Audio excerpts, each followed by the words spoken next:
మనకి కాలాన్ని విభాగం చేసి పరమేశ్వరుడిని చేరుకోవడానికి ఏ మార్గంలో ప్రయాణం చెయ్యాలో ఆ మార్గంలో ప్రయాణం చేయడంలో మనం కృతకృత్యులమయ్యేటట్టుగా ఆ ప్రణాళికనంతటినీ తీర్చిదిద్ది అందించడంలో ఋషులు సిద్ధహస్తులు. వారు కాలాన్ని మొట్టమొదట ప్రమాణంగా ఒక సంవత్సరంగా స్వీకరించారు. అటువంటి కాలాన్ని మళ్ళీ ఉత్తరాయణము దక్షిణాయనము అని రెండుగా విభాగం చేశారు. ఆ దక్షిణాయనం అంతా కూడా ఉపాసనకి సంబంధించినటువంటి కాలం. ఉపాసన అన్న మాటకు అర్థం ఏమిటంటే భగవంతునికి సమీపమునందు కూర్చుండుట అని. ఉప ఆసన అంటే దగ్గరగా కూర్చుండుట.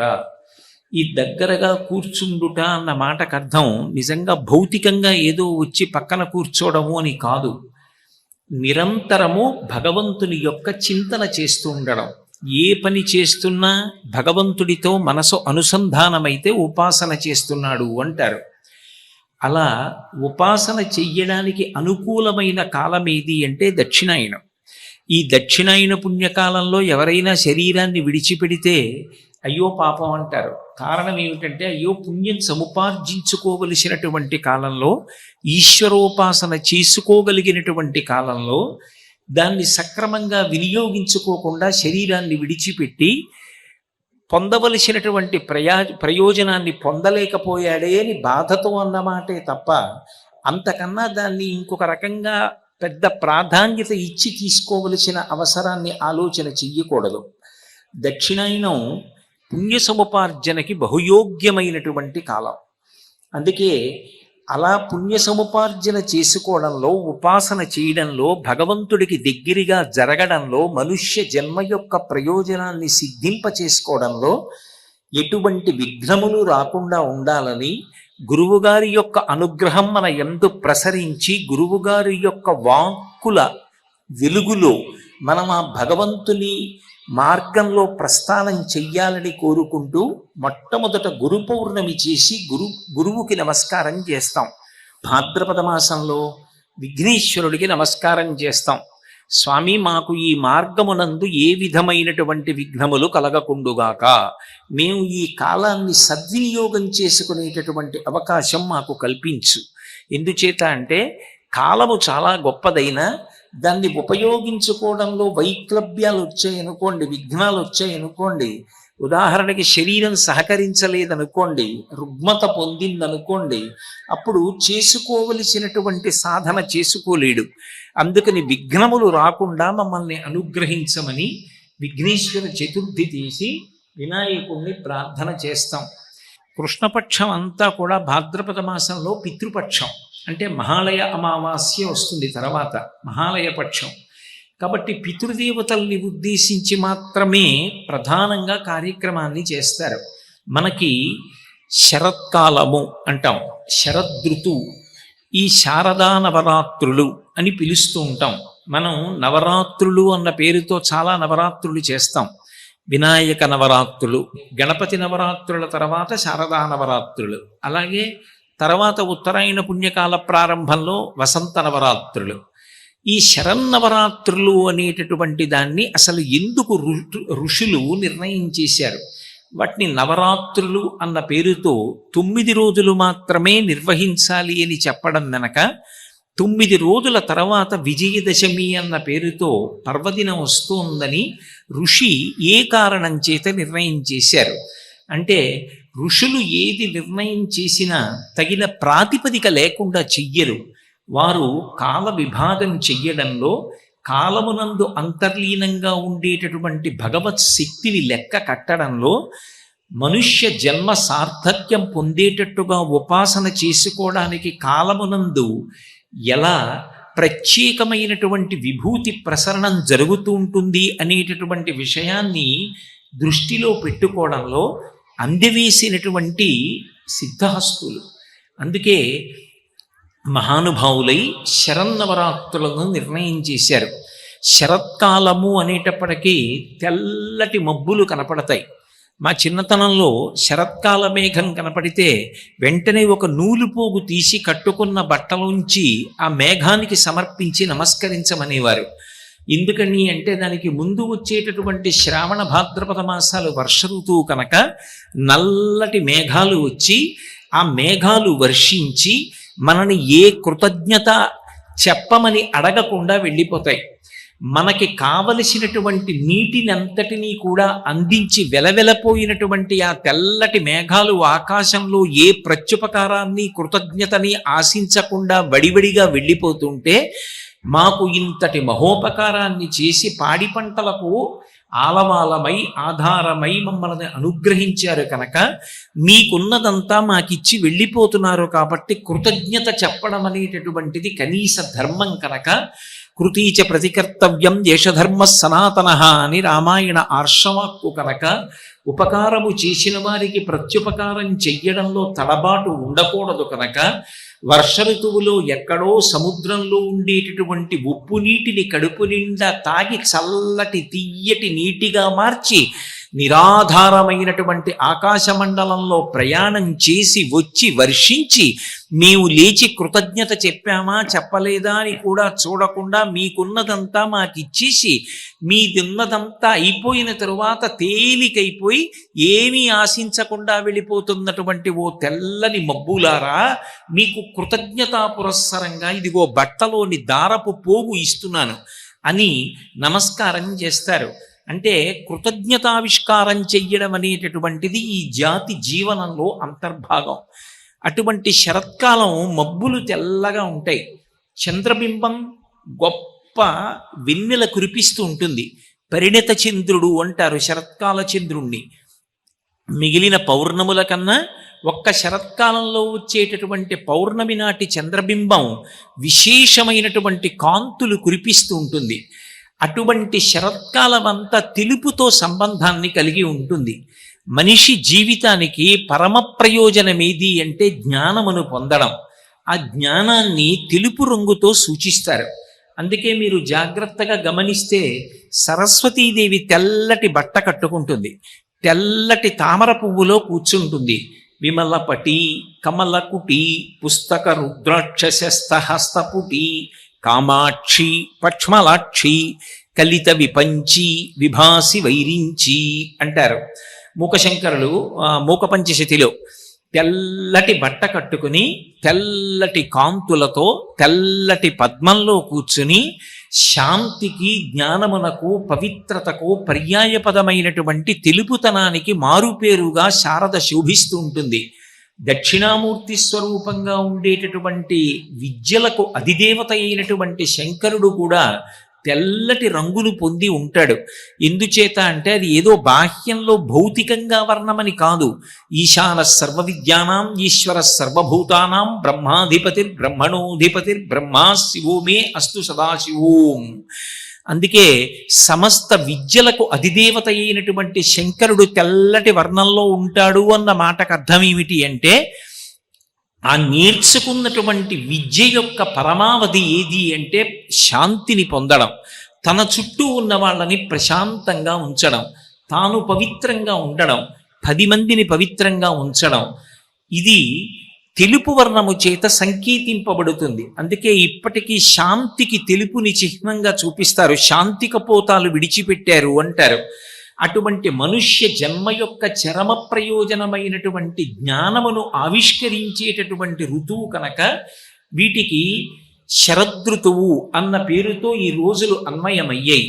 ఇందులో శారదా నవరాత్రులు మొట్టమొదట ప్రారంభమయ్యేటటువంటి 9 తిథులు. ఆశ్వీజమాసం ప్రారంభంలో పాడ్యమి లగాయతు నవమి వరకు ఉన్నటువంటి తిథులు ఏ ఉన్నాయో వీటిని శరన్నవరాత్రులు అన్న పేరుతో అనుష్ఠానం చెయ్యండి అన్నారు. ఎందుకు చెప్పాలి అంటే దక్షిణాయనాన్నంతటినీ కలిపి ఒక రోజుగా భావన చేశారనుకోండి, అందులో పరమ పవిత్రమైనటువంటి కాలం శరన్నవరాత్రి కాలం. మనకి రోజు మొత్తం మీద అత్యంత పవిత్రమైన కాలం ఏది అంటే బ్రాహ్మీ ముహూర్తం. బ్రాహ్మీ ముహూర్తము అంటే సూర్యోదయాత్ పూర్వం ఉండేటటువంటి కాలం, తెల్లవారుజాము కాలం అంటామే. ఆ కాలం పరమ పవిత్రం, ప్రశాంతతకి ఆలవాలం. అందుకే పెద్ద పెద్ద క్షేత్రాలన్నిటా కూడా సుప్రభాత పఠనం చేస్తారు. ఆ సమయంలో ధ్యానానికి కూర్చుంటే మనసు తనంత తానుగా వెనక్కి వెళ్ళి ధ్యానమునందు సిద్ధి పొందుతుంది. ధ్యానము చెయ్యడానికి తనంత తాను పరమ యోగ్యమైన కాలం ఏది అంటే బ్రాహ్మీ ముహూర్తం, తెల్లవారుజాము కాలం. దక్షిణాయనమంతా పుణ్య సముపార్జన చెయ్యడానికి యోగ్యమైనటువంటి కాలం. అందుకే చూడండి, ఆశ్వీజ మాసం వస్తుంది, తర్వాత కార్తీక మాసం వస్తుంది. కార్తీక మాసం అంతా కూడా దీపారాధన, శివకేశవుల అభేదంగా ఆరాధన చెయ్యడం, సాలగ్రామార్చన చెయ్యడం. తర్వాత మార్గశీర్ష మాసం వస్తుంది, తర్వాత పుష్యం వస్తుంది. ఇవన్నీ కూడా ఆరాధన ఉండేటటువంటి కాలాలు. మార్గశీర్షంలో విష్ణు సంబంధమైనటువంటి ఆరాధనలు విశేషంగా ఉంటాయి. తర్వాత ఉత్తరాయణ పుణ్యకాలం ప్రవేశిస్తుంది. అంటే ఈ దక్షిణాయనం అంతా కూడా ఉపాసన కాలం కనుక ఒక రోజు పగటిపూట ఎలా పుణ్య సముపార్జన చేసుకోవడానికి అవకాశం ఉంటుందో అలా దక్షిణాయనాన్నంతటినీ కలిపి ఒక రోజుగా భావన చేస్తే శారదా నవరాత్రుల కాలం బ్రాహ్మీ ముహూర్తంతో సమానం. అంటే అది తనంత తానుగా పరమ పవిత్రమైనటువంటి కాలం. ఆ కాలంలో చేసినటువంటి ఉపాసన మనస్సుని శుద్ధి చేస్తుంది. మనసు భగవంతుని పట్ల ఆభిముఖ్యాన్ని పొందుతుంది. మనసు భగవంతుడికి దగ్గరైందనుకోండి, అది అన్ని రకములైనటువంటి అనుగ్రహములకు కారణమవుతుంది. భౌతికంగా మనం చేసేటటువంటి పూజ కానీ, భౌతికంగా మనం చేసేటటువంటి ఇతర ప్రయత్నములు కానీ యథార్థమునకు దేని కొరకు అంటే చిత్తము శుద్ధి పొందుట కొరకు.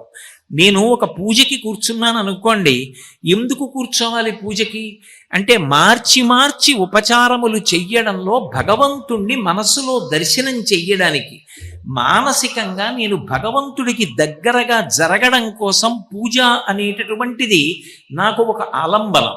అంతే తప్ప కేవలంగా మనసు అక్కడ పెట్టకుండా నేను ఏది చేసినా స్వీకరించడానికి పరమాత్మ సిద్ధంగా ఉండడు. అందుకే పత్రం పుష్పం ఫలం తోయం యోమే భక్త్యా ప్రయచ్చతి అంటాడు. భక్తి అనేటటువంటిది మనసుకి సంబంధించిన విషయం. మనస్సులో భగవంతుని యొక్క కదలికలను చూడగలిగారనుకోండి, నేను పాదయోహ పాద్యం సమర్పయామి అన్నాను అనుకోండి, నేను చేత్తో కాసిన నీళ్లు తీసి ఇలా చల్లినంత మాత్రం చేత ఈశ్వరుడికి అందదు. కానీ కూర్చోవడమే గొప్ప. అసలు ముందు ప్రయత్నం మొదలు పెడితే పాదయోహ పాద్యం సమర్పయామి అన్నాను అనుకోండి, అప్పుడు ఆ కూర్చున్నటువంటి పార్వతీ పరమేశ్వరులు వాళ్ళ పాదములు నాకు కనపడేటట్టుగా ఆ అంచు కలిగినటువంటి పంచె కొద్దిగా పైకెత్తి, అమ్మ తాను కట్టుకున్నటువంటి చీర నాకు పాదములు కనపడేటట్టుగా పైకెత్తి 4 పాదములు కనపడుతుంటే, అప్పుడు నేను ఉద్ధరిణితో తీసినటువంటి నీళ్లు వాళ్ళ పాదముల మీద వేసి ఆ తడిసినటువంటి పాదములను పరమ సంతోషంతో నా ఉత్తరీయంతో ఒత్తాననుకోండి, అది పాదయోహ పాద్యం సమర్పయామి. ఇప్పుడు నోటితో అనడం తేలిక, పక్కనున్నటువంటి నీటిని ఇవ్వడం తేలిక.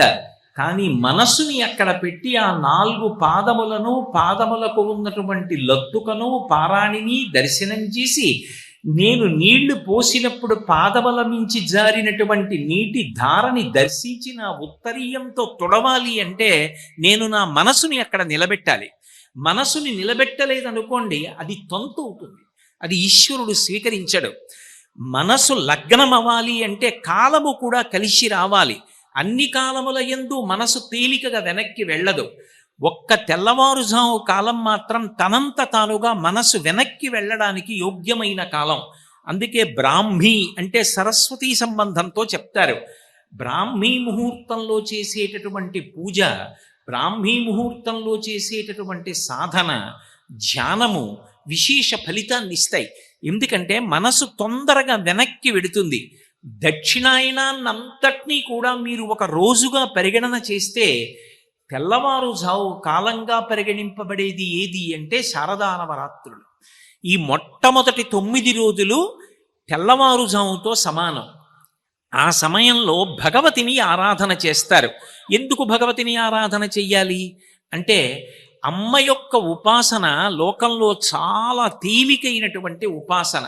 మీరు చూడండి, తెలిసి కానీ తెలియక కానీ ఎవరైనా సరే అమ్మవారి పాదాలు పట్టుకుంటారు.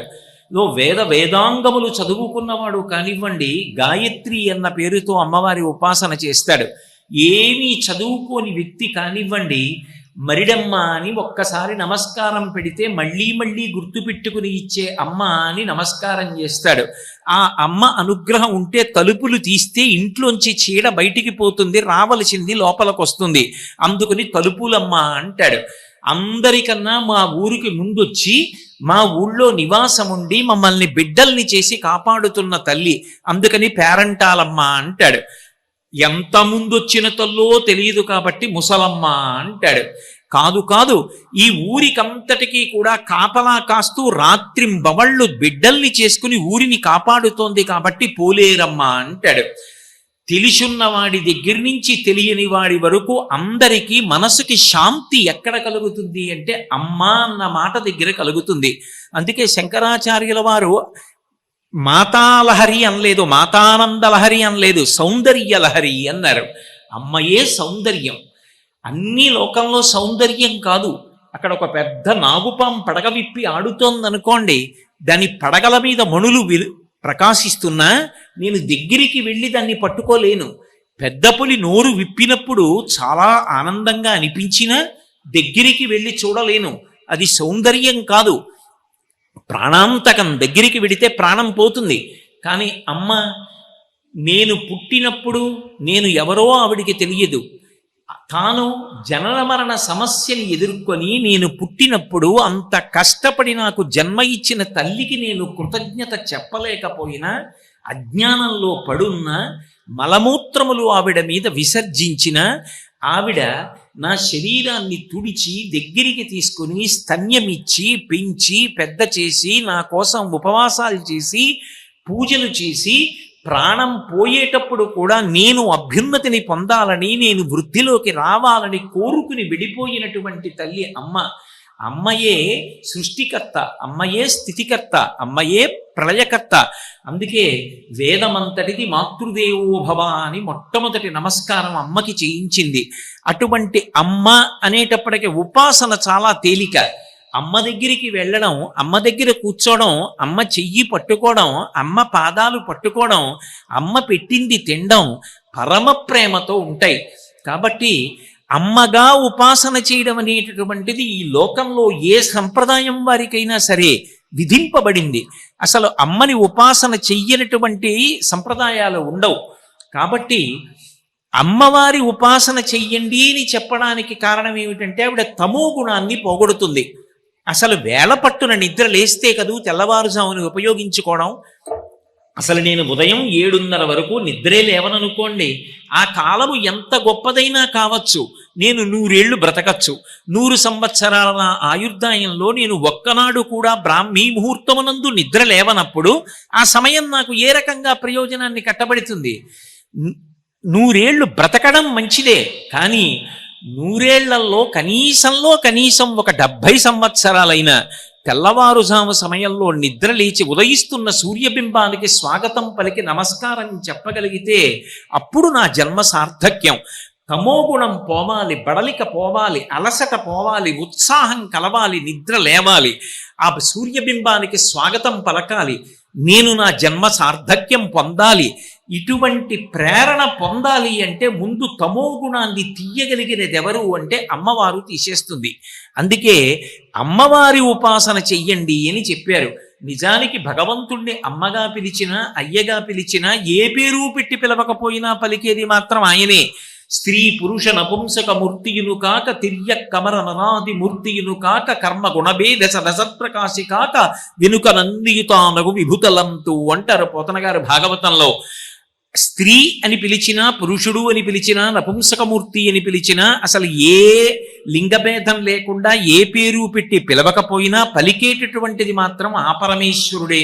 రామకృష్ణ పరమహంస చెప్పినట్టు చెరువు దగ్గరికి వెళ్ళి ఒకడు తూర్పు ఒడ్డు నుంచి నీళ్లు తాగుతూ మంచి నీళ్ళు అన్నాడు, ఇంకొకడు అవతల వైపు ఉత్తరం వైపు నీళ్లు తాగుతూ ఇది జలం అన్నాడు, ఇంకొకడు పశ్చిమ దిక్కుకు వెళ్ళి మెట్లు దిగి నీళ్లు తాగుతూ ఇది ఆక్వా అన్నాడు, ఇంకొకడు యువతల వైపు దక్షిణం వైపు మెట్లు దిగుతూ నీళ్లు తాగి పానీ అన్నాడు. ఏ పేరు పెట్టి పిలిచినా నీటి యొక్క లక్షణం మాత్రం దాహం తీర్చడం. ఏ పేరు పెట్టి పిలవకుండా నీళ్లు తాగినా దాని యొక్క లక్షణం దాహం తీర్చడం. భగవంతుణ్ణి మీరు ఏ పేరు పెట్టి పిలిచినా ఆయన యొక్క గుణం ఉద్ధరణ. మీరు ఏ పేరు పెట్టి పిలవకపోయినా కూడా ఆయన యొక్క లక్షణం పరమ కారుణ్యంతో మనుష్యుణ్ణి పైకెత్తి తన వైపుకి లాక్కోవడం. కాబట్టి అటువంటి పరమేశ్వరుణ్ణి మాతృస్వరూపంగా ఈ శారదా నవరాత్రులలో ఉపాసన చేస్తారు. అటువంటి తల్లి తమో గుణాన్ని భేదిస్తుంది. అందుకని శారదా నవరాత్రులను దుర్వినియోగము చేసుకోవద్దు. దక్షిణాయనమంత గొప్ప పుణ్యప్రదమైన కాలమైతే దానికి బ్రాహ్మీ ముహూర్తముతో సమానమైనటువంటి కాలము శారదా నవరాత్రుల కాలం. ఆ కాలాన్ని సద్వినియోగం చేసుకుని అందరూ కూడా భగవతి యొక్క ఉపాసన చేసి ఆమె యొక్క అనుగ్రహమునకు పాత్రులు కండి అని చెప్తారు. అంతేకాదు ఋషులు దార్శనికులు, వారు కాలాంతర్గతమైనటువంటి ప్రమాదములను కూడా పసిగట్టారు. అందుకే వ్యాసుడు దేవీ భాగవతంలో ఒక మాట అంటాడు, ద్వావృతూయ మదం శ్లాఘేనూనం సర్వజనేషు వై వసంత శారదావే వాజననా శకరావుభౌ అంటాడు. ఈ శారదా నవరాత్రుల యొక్క ప్రారంభకాలమునందు, వసంత నవరాత్రుల యొక్క ప్రారంభకాలమునందు అంటే చైత్రమాసం ప్రారంభంలో, ఇప్పుడు శారదా నవరాత్రుల యొక్క ప్రారంభంలో రెండు సమయాలలోనూ కూడా యమధర్మరాజు గారి యొక్క ఒక్కొక్క కోర పైకొస్తుంది. శరన్నవరాత్రులలో ఒక కోర పైకొస్తుంది, వసంత నవరాత్రులలో ఒక కోర పైకొస్తుంది. ఈ కోర పైకొచ్చింది అంటే జననాశకరా ఉభౌ, ఈ రెండు ఋతువులలో కూడా అంటువ్యాధులు ప్రబలేటటువంటి అవకాశం బాగా ఉంటుంది. ఎందుచేత అంటే శ్రావణ భాద్రపద మాసములు వర్ష ఋతువు. కొత్తగా పడినటువంటి ఆ వర్షధారలలో పొంగి ప్రవహిస్తున్నటువంటి నీరు మలినమవుతుంది. ఆ మలినమైపోయినటువంటి నీరు తాగినటువంటి జీవుల యందు అంటువ్యాధులు ప్రబలతాయి. ప్రబలి ఒక్కొక్క అంటువ్యాధి వలన దీపపు పురుగులు పడిపోయినట్టుగా జనులు పడిపోతారు. అలా పడిపోకుండా ఉండడం కోసమే గణపతి నవరాత్రుల పేరు చెప్పి ఓషధీతత్వం కలిగినటువంటి పత్రులతో ఆరాధన చేయించి ఈ 15 రోజుల ముందరే ఈ విఘ్నేశ్వరుడికి పూజ చేసినటువంటి ఓషధీతత్వము కలిగినటువంటి పత్రులను పట్టుకెళ్ళి విఘ్నేశ్వర నిమజ్జనం పేరుతో నదులలో కల్పించారు మన పెద్దవాళ్ళు. అప్పుడు ఈ పత్రి యొక్క కలయిక చేత నీరంతా కూడా శుభ్రంగా అయి ఆశ్వీజ మాసం వేల్టికి చక్కటి పరిశుద్ధమైనటువంటి నీరు ప్రవహించి లోకములో ఉండేటటువంటి జీవులు దెబ్బతినకుండా కాపాడుకునేటటువంటి ప్రయత్నం చేశారు. భగవదారాధనని సామాజిక ప్రయోజనంతో ముడివేశారు తప్ప ఒక మౌఢ్యంగా ఒక కార్యక్రమాన్ని ప్రజల మీద రుద్దడం అనేటటువంటిది ఋషుల వైపు నుంచి ఎప్పుడు ఉండదు. ఒకవేళ ఆ ఆచారము ఎందుకు వచ్చింది అన్నది మనకి తెలియకపోతే పెద్దల దగ్గర తెలుసుకోవాలి తప్ప మనకొక్కరికి తెలియలేదు కాబట్టి లోకంలో పాటిస్తున్న వాళ్ళందరూ మూఢులని, ఆచారం మూఢాచారం అని ముద్ర వేసి వదరి మాట్లాడకూడదు. నీకు తెలియకపోతే నీకు తెలియదు అన్న మాట అంగీకరించి పెద్దల యొక్క పాదములను పట్టుకుని వారి నుండి తెలుసుకోవాలి ఎందుకు వచ్చిందో ఆచారకాండ. కాబట్టి ఇంత గొప్పగా ఋషులు నిర్వచనం చేశారు. కాబట్టి శరత్కాలమునందు యమధర్మరాజు యొక్క ఒక కోర పైకొస్తుంది. పైకొచ్చినప్పుడు జనక్షయం కాకుండా ఉండాలి అంటే అమ్మవారి యొక్క ఉపాసన చెయ్యాలి. అమ్మ మహాకారుణ్యమూర్తి కనుక ఆ తల్లి లోకములనన్నిటినీ కాపాడి తన బిడ్డల్ని రక్షించుకుంటుంది. నిరంతరము తన బిడ్డల్ని కాపాడుకోవాలనేటటువంటి అమ్మతనం ఆమె యొక్క సొత్తు. అందుకే శంకర భగవత్పాదులు సౌందర్యలహరిలో ఒక మాట అంటారు, దృశాద్రాగీయస్యాదరదలిత నీలోత్పలరుచా దవీయంసం దీనం స్నపయ కృపయా మమపి శివే అనీనాయం ధన్యో భవతి నచతే హానిరియత వనేవా హర్మ్యేవా సమకర నిపాతో హిమకర అంటారు. ఈ బ్రహ్మాండం ఎంతవరకుందో అంతకన్నా దూరంగా చూడగలిగేటట్టుగా రెండు కన్నులను ఈ చివరి నుంచి ఈ చివరి వరకు ఆకర్ణాంత విశాల నేత్రములతో ఆ తల్లి తిప్పి చూస్తూనే ఉంటుందిట. ఎందుకని ఆ బ్రహ్మకీట జనని ఈ సమస్త ప్రాణులను కన్న తల్లి ఆమె. అందుకే ఎవరికి ఏ ఆపద రానివ్వండి, ఎవరైనా అమ్మా అంటారేమో అని ఏ పనిలో ఉన్నా ఆవిడ మాత్రం ప్రజల యొక్క, తన బిడ్డల యొక్క పిలుపు కోసం ఎదురు చూస్తుంటుందిట. భ్రువౌ భగ్నీ కించిత్ భువన భయభంగ వ్యసనిని అంటారు శంకరులు సౌందర్యలహరిలో. అమ్మవారు కనుబొమలు ఇలా ముడేస్తుందిట. ఎందుకు ముడియడం? 2 కారణముల చేత ముడివెయ్యాలి. ఒకటి, ఆలోచన తట్టకపోతే కనుబొమలు ముడిపడతాయి. 2, కోపం వస్తే కనుబొమలు ముడిపడతాయి. భ్రువౌ భుగ్నీ కించిత్, ఆవిడ కోపం వచ్చినట్టు ఇలా ముడియుదుట. ఏదో జ్ఞాపకం రాకపోతే ముడిచినట్టు ముడియుదుట. ఏదో వేసి వెయ్యకుండా కొద్దిగా ఇలా ముడేస్తుందిట. ఎందుకని? భువన భయభంగ వ్యసనిని. అయ్యో వీళ్ళకి ఆపదొస్తోందే, వీళ్ళని నేను రక్షించాలే, వీళ్ళు చటుక్కున నన్ను పిలుస్తారేమో, నేను పరిగెత్తికి వెళ్ళాలే, ఏం మనం పిలవకుండా ఆవిడ రాకూడదా, ఆవిడ సర్వజ్ఞ కదా, అంటే మనకి బుద్ధి ఇచ్చిందిగా, మనం పిలవాలిగా, పిలిస్తేగా పరిగెత్తుకు రావాలి. పిల్లవాడైనా జారి పడిపోతున్నప్పుడు అమ్మా అని అరిస్తే కదా వంట చేసుకుంటున్న అమ్మ చటుక్కున పరిగెత్తుకెడుతుంది.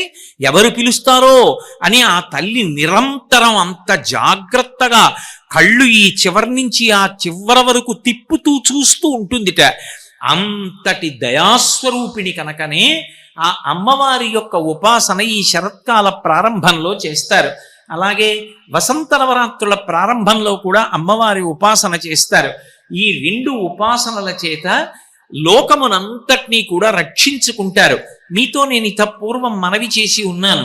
ఉపాసన అన్న మాటలో ప్రధానమైన ఉద్దేశ్యం ఏది అంటే మనసుని అమ్మవారికి దగ్గరగా జరపడం. మనసు అమ్మవారి సమీపమునకు వెళ్ళాలి. ఆవిడ కదలికలను మనసు పట్టుకోగలగాలి. అందుకు ఉపకరణము కావాలి. ఏది చేసినా కేవలముగా తంతుగా కార్యక్రమాన్ని చేసి అసలు మనసు అమ్మవారితో సమన్వయం కాలేదనుకోండి, దాని వలన ఉపయోగం ఉండదు. అందుకే వ్యాస భగవానుడు దేవీ భాగవతం చేస్తూ ఒక మాట అంటాడు, భ్రమన్ సర్వతీర్థేషు స్నాత్వా స్నాత్వా పునఃపునః నిర్మలం నమనో యావత్తావత్ సర్వం నిరర్ధకం.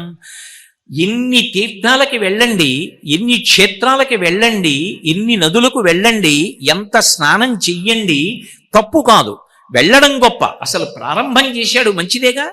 అసలు వెళ్లకుండా ఉండడం కన్నా వెళ్ళడం మొదలెట్టాడు అంటే అది ప్రారంభం మంచిదేగా. కానీ అక్కడ ఆగిపోకు. కేవలం వెళ్ళడం స్నానం చెయ్యడం దగ్గర ఆగవద్దు. మెల్లిమెల్లిగా మెట్లెక్కడం మొదలుపెట్టు. ఇది దేనికి పనికి రావాలి? శరీరాన్ని శుద్ధి చేయడానికి కాదు పనికి రావలసింది. నిర్మలం నమనో యావత్, మనసు శుద్ధి పొందాలి. నిర్మలం నమనో యావత్ తావత్ సర్వం నిరర్ధకం. మనసు శుద్ధి పొందడానికి నువ్వు చేస్తున్నటువంటి క్రతువు పనికి రాకపోతే, నువ్వు చేస్తున్నటువంటి పూజ పనికి రాకపోతే, అప్పుడు భగవతి యొక్క పరిపూర్ణమైనటువంటి అనుగ్రహాన్ని నువ్వు అనుభవించినట్లు కాదు. అందుకే మనసు ఎంత దగ్గరగా వెళ్ళింది అనేటటువంటి దానికి అంత ప్రధానమైనటువంటి పాత్ర ఉంటుంది. మీరొక్క విషయం గమనించండి, నవరాత్రులు చెయ్యండి అంటారు. నవరాత్రులు చెయ్యండి అంటే 9 రోజులు చెయ్యండి. 9 రోజులు చెయ్యండి అంటే 9 రోజులు ఎవరిని ఉపాసన చెయ్యాలి? మనసుకి ఒక బలహీనత ఉంటుంది. ఒక రూపం చెప్పలేదనుకోండి, ఒక పేరు చెప్పలేదనుకోండి, నామము చెప్తే రూపం గుర్తొస్తుంది, రూపం చెప్తే నామం గుర్తొస్తుంది. అది లోకంలో ఉండే లక్షణం.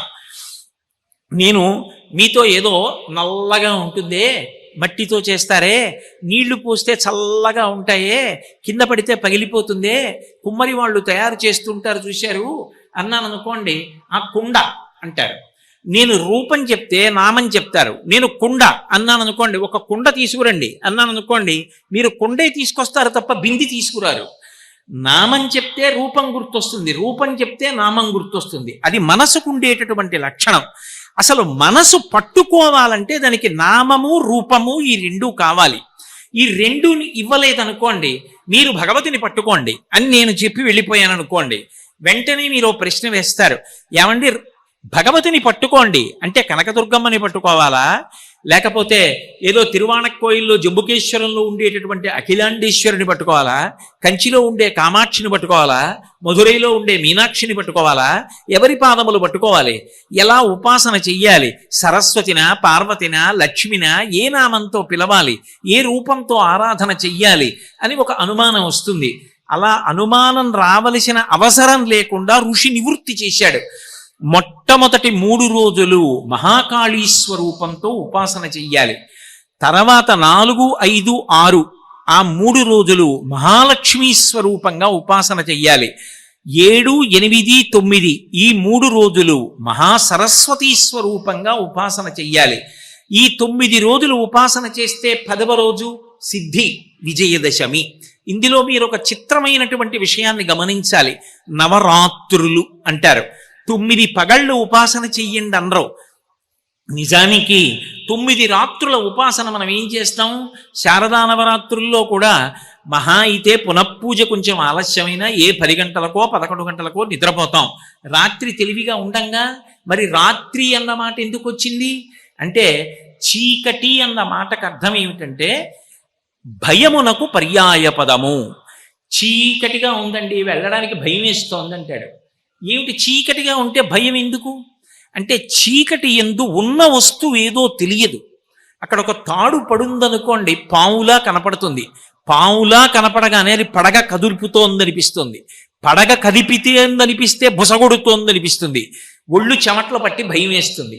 ఒక దీపం తీసుకొచ్చారనుకోండి, అది పావు కాదు తాడు అన్న సత్యము ఎరుకలోకి రాగానే పడగా లేదు, బుస లేదు, ఏమీ లేదు.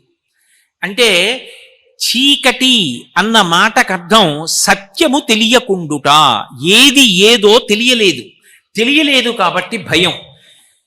9 రాత్రులు ఉపాసన చేశాడు అన్న మాటకు అర్థం ఏమిటంటే, సత్యము ఎరుకలోకి రాక ఏ అజ్ఞానము వలన భయపడుతున్నాడో, ఏ అజ్ఞానము చేత తనకన్నా భిన్నమైనది ఇంకొకటి ఉందనుకుంటున్నాడో, భగవంతుడి కన్నా ఇంకొకటి ఉందనుకుంటున్నాడో, అది లేదు, ఉన్నది ఈశ్వరుడు ఒక్కడే అన్న సత్యము ఎరుకలోకి వచ్చేటట్టుగా చేస్తుంది. 9 అంకె. 9 దాటితే 10 సంఖ్య. 2 అంకెలు వచ్చేస్తాయి. 10 దగ్గరికి వచ్చేటప్పటికి పెరుగుతూ వెళ్ళిపోయిన 9 ఏమైంది? 1 తర్వాత 2, 3, 4, 5, 6, 7, 8, 9 పెరిగింది. 10 దగ్గరికి వెళ్ళేటప్పటికి 1 పక్కన 0 అయిపోయింది. ఆ ఒక్కటి ఏదో తెలిసిపోయింది. ఆ ఒక్కటి తెలిసిపోతే పూర్ణమద పూర్ణమిదం పూర్ణాత్ పూర్ణముదచ్యతే పూర్ణస్య పూర్ణమాదాయ పూర్ణమేవావశిష్యతే. తాను పూర్ణమైపోయాడు. ఎక్కడ బయలుదేరాడో అక్కడికి వచ్చేశాడు. తాను జీవుడు అనుకుంటున్నవాడు జీవుడు కాడని, తాను బ్రహ్మమని, తత్వమసి మహావాక్యమని అద్వైతానుభూతి ఎరుకలోకి వచ్చింది. ఈ జ్ఞానము కలగాలి కాబట్టి చిట్ట చివరి 3 రోజులు మహాసరస్వతీ స్వరూపాన్ని ఉపాసన చేస్తారు. ఈ జన్మ ప్రయోజనం కలగడానికి అత్యంత యోగ్యమైన ఉపాసన కాలం ఏది అంటే శారదా నవరాత్రులు. అందుకని 9 రాత్రులు చెయ్యండి అంటారు. అంటే దాని అర్థం నిజంగా రాత్రి వేళ మేల్కొని ఉండడం అని కాదు. రాత్రి పోయింది, పగలొచ్చింది అంటే భయం అంతా పోయింది. ఎందుకని? ఇప్పుడు అక్కడ ఉన్న వస్తువు ఏదో తెలుస్తుంది కాబట్టి భయం లేదు. చీకటి పోయింది, అజ్ఞానము పోయింది, జ్ఞానం అనేటటువంటి వెలుతురు ప్రకాశించింది. ఒకటి తెలిసొచ్చింది, నువ్వు పూర్ణమైపోయావు. ఇది విజయదశమి. అందుకే 9 రాత్రులుగా ఉపాసన. అది ఎటువైపు నుంచి ఎటువైపుకి చెయ్యండి. గణపతి నవరాత్రులు అంటారా, వసంత నవరాత్రులు అంటారా, శారదా నవరాత్రులు అంటారా, ఏవి చేసినా 9 రాత్రులు. 9 కాదంటారా, త్రిరాత్ర వ్రతం 3 రాత్రులే. చిట్ట చివర మహాసరస్వతీ స్వరూపంగా 3 రోజులు చేస్తే చాలు. ఈ 3 రోజులు చేసినా కూడా త్రిరాత్రము. 3 అంటే సత్యం. అందుకే ఆచమనం చేశాననుకోండి 3 మాటలు, తాళి కట్టాననుకోండి 3 ముళ్ళు, 3 మాటలు అన్నాననుకోండి అది సత్యం. తిర్దదామిన సంశయ అంటాడు జనకుడు రామాయణంలో. 3 మాటలు అంటున్నాను, ఇస్తాను కాబట్టి సత్యం. 3 మాటలు అంటే సత్యం. సత్యమే పరబ్రహ్మం. కాబట్టి అటువంటి సత్యము ఒకటి తెలియాలంటే కనీసం 3 రాత్రులైనా ఉపాసన చెయ్యాలి. ఎప్పుడు? నీకు 9 రాత్రులు చెయ్యడానికి కావలసినటువంటి శక్తి శరీరమునందు లేకపోతే కనీసంలో కనీసం 3 రాత్రులు చెయ్యాలి. ఓపిక ఉంటే 9 రోజులు తప్పకుండా ఉపాసన చెయ్యవలసిందే. అందుకని నవరాత్రి తప్పితే త్రిరాత్ర వ్రతము. ఇందులో మొట్టమొదటి 3 రోజులు మహాకాళీ స్వరూపాన్ని ఉపాసన చెయ్యండి అన్నారు. మహాకాళీ స్వరూపము అని నేను అనగానే, అయ్య బాబోయ్ ఎలా ఉపాసన చేస్తామండి, కాళీ స్వరూపం అంటే భయం వేస్తుంది కదండి అని మీరు బెంగ పెట్టుకోవలసిన అవసరం ఉండకూడదు. ఎందుచేత అంటే నేను ఒక్క మాట చెప్తాను, బాగా జ్ఞాపకం పెట్టుకోండి. ఆ మహాకాళీ స్వరూపాన్ని ఉపాసన చేసి రామకృష్ణ పరమహంస జ్ఞానం పొందలా? పైగా మహాకాళీ స్వరూపం అనేటటువంటిది శాస్త్రమనందు పూర్తిగా భిన్నమైనది. నేను మీతో ఒక్క మాట చెప్పాలంటే, పక నవ్వుతూ తాంబూల చర్వణం చేస్తున్న ఎర్రటి నోటితో ఇక్కడి నుంచి ఇక్కడి వరకు నవ్వుతూ దంతపంక్తి కనపడకుండా ఇంత పెద్ద బొట్టు పెట్టుకుని త్రిశూలాన్ని కిందకి దింపి పట్టుకొని పచ్చటి పట్టుపుట్టమో ఎర్రటి పట్టుపుట్టమో కట్టుకున్నటువంటి తల్లి కనకదుర్గమ్మ ఉన్నదే, ఆమెయే మహాకాళీ స్వరూపం. ఇప్పుడు ఆ అమ్మని చూస్తే భయం ఎందుకు? ఇక్కడ మీరు ఒక్క విషయం గమనించాలి. మహాకాళీ స్వరూపము అనేటప్పటికే వాహనానికి ప్రాధాన్యత ఉంటుంది. అందుకే శరన్నవరాత్రులలో వాహన సేవకి అంత ప్రఖ్యాతి వచ్చింది. ఆవిడ సింహవాహనారూఢయ్యి ఉంటుందంటే సింహవాహనం మీద వెడుతూ ఉంటుంది. సింహవాహనం మీద వెడుతోంది, ఆవిడ త్రిశూలం పట్టుకుంది అన్న మాటకు అర్థం ఏమిటంటే, నేను చేసేటటువంటి ఉపాసన వలన అమ్మా నీ అనుగ్రహంగా ముందు నాకేం కావాలి అంటే, నాలో చేరి ఉండిపోయినటువంటి దుర్గుణములు అన్నీ కూడా వెళ్ళిపోవాలి. ఇది మొట్టమొదట అడగాలి. మీరు ఒక్క విషయం జాగ్రత్తగా పట్టుకునే ప్రయత్నం చెయ్యండి. నేను కొన్ని సద్గుణములను పొందాలి అంటే ప్రయత్నపూర్వకంగా నేను అలవాటు చేసుకోవాలి. రోజు తెల్లవారుజామున నిద్రలేద్దాం అనుకున్నాను అనుకోండి, నేను కొంత సాధన చెయ్యాలి. నేను ప్రతిరోజు ఒక 15 నిమిషాలు ధ్యానం చేద్దాం, నేను సాధన చెయ్యాలి. నేను ప్రతిరోజు 10 నిమిషములు శ్రీరామనామం రాద్దాం, నేను కొంత సాధన చెయ్యాలి. నేను విష్ణు సహస్రనామ స్తోత్రాన్ని తప్పులు లేకుండా పుస్తకం లేకుండా చదవాలి, సాధన చెయ్యాలి. నాకు కోపం రావాలి, సాధన అక్కర్లేదు. నాకు వస్తువులు కావాలన్న కోరికలు ఉండాలి, సాధన అక్కర్లేదు. నాకన్నా వృద్ధిలోకి వచ్చిన వాడు కనపడేటప్పటికి నాలో అసూయ పుట్టాలి, సాధన అక్కర్లేదు. నాకు ఇంకా ఇంకా సంపాదించి ఇంకా దాచుకోవాలన్న కోరిక కలగాలి, దానికోసం సాధన అక్కర్లేదు. ఇవన్నీ కూడా వాసనాబలంగా వచ్చేసినటువంటివి. గత జన్మలలో మనసు ఏ విషయాల్ని పట్టుకుందో ఆ విషయాలు శరీరం మారిపోయినా జన్మ మారిపోయినా వాసనాబలంగా వచ్చేస్తాయి. మొదటి ప్రయత్నం దేనికి పనికి రావాలి అంటే, మనలో ఉన్నటువంటి దుర్గుణములను విడిచిపెట్టడానికి పనికి రావాలి. మీరు చూడండి, నేను ఒక ఉదాహరణ చెప్తాను, మీరు బాగా పట్టుకుంటారు. ఒక కట్టె తీసుకున్నాను అనుకోండి, ఆ కట్టెలో నీరు ఉంటుంది, నీరు ఉన్నది అని కనపడదు. మా చిన్నతనంలో వేడి నీళ్లు కాచుతూ ఉండేవాళ్ళం ఏదో పోసుకోవడానికి. ఆ కట్టె పట్టుకెళ్ళి అగ్నిహోత్రంలో పెడితే ఒకవైపు వెలుగుతూ ఉంటుంది, అది కాలి బొగ్గైపోతుంటే ఆ కొరకంచు అంటారు. ఆ కట్టెని పొయ్యి లోపలికి తోస్తూ ఉంటారు. అలా అది కాలుతుంటే దానిలో ఉన్న నీరు క్రమక్రమంగా వెనక్కి వచ్చేస్తుంది. వెనక్కి వచ్చేసి ఇక మంట చివరికి వచ్చేస్తోంది అనుకోండి, ఆ కట్టె చివరి భాగంలోకి నీరంతా ఊబికిపోయి బుడగలుగా వచ్చేసి ఇక వేడిని తట్టుకోలేక ఆవిరైపోతుంది. ఆవిరైపోయాక కట్టె కాలిపోతుంది. కట్టెలోనే ఉన్న నీరు కట్టెకి అగ్నిహోత్రం అంటుకున్న తరువాత ఇక అందులో ఉండలేక వెనక్కి వెళ్ళి ఇక దాన్ని ఆశ్రయించి ఉండలేక పైకి వెళ్ళిపోయి ఆవిరైపోయినట్టు, భగవతి యొక్క ఉపాసన చేత ఆమె అనుగ్రహం వలన నాలో ఉన్న దుర్గుణములు ఒక్కొక్కటి రాలిపోవాలి. అలా రాలిపోయేటట్టుగా చెయ్యగలిగినటువంటి లక్షణం ఎవరి యందు ఉంటుంది అంటే, ఆ తల్లి దుర్గమ్మ యందు ఉంటుంది. అందుకే ఆవిడ పేరు దుర్గా. దుర్గా అన్న మాట మీరు జాగ్రత్తగా అర్థం చేసుకోవాలి.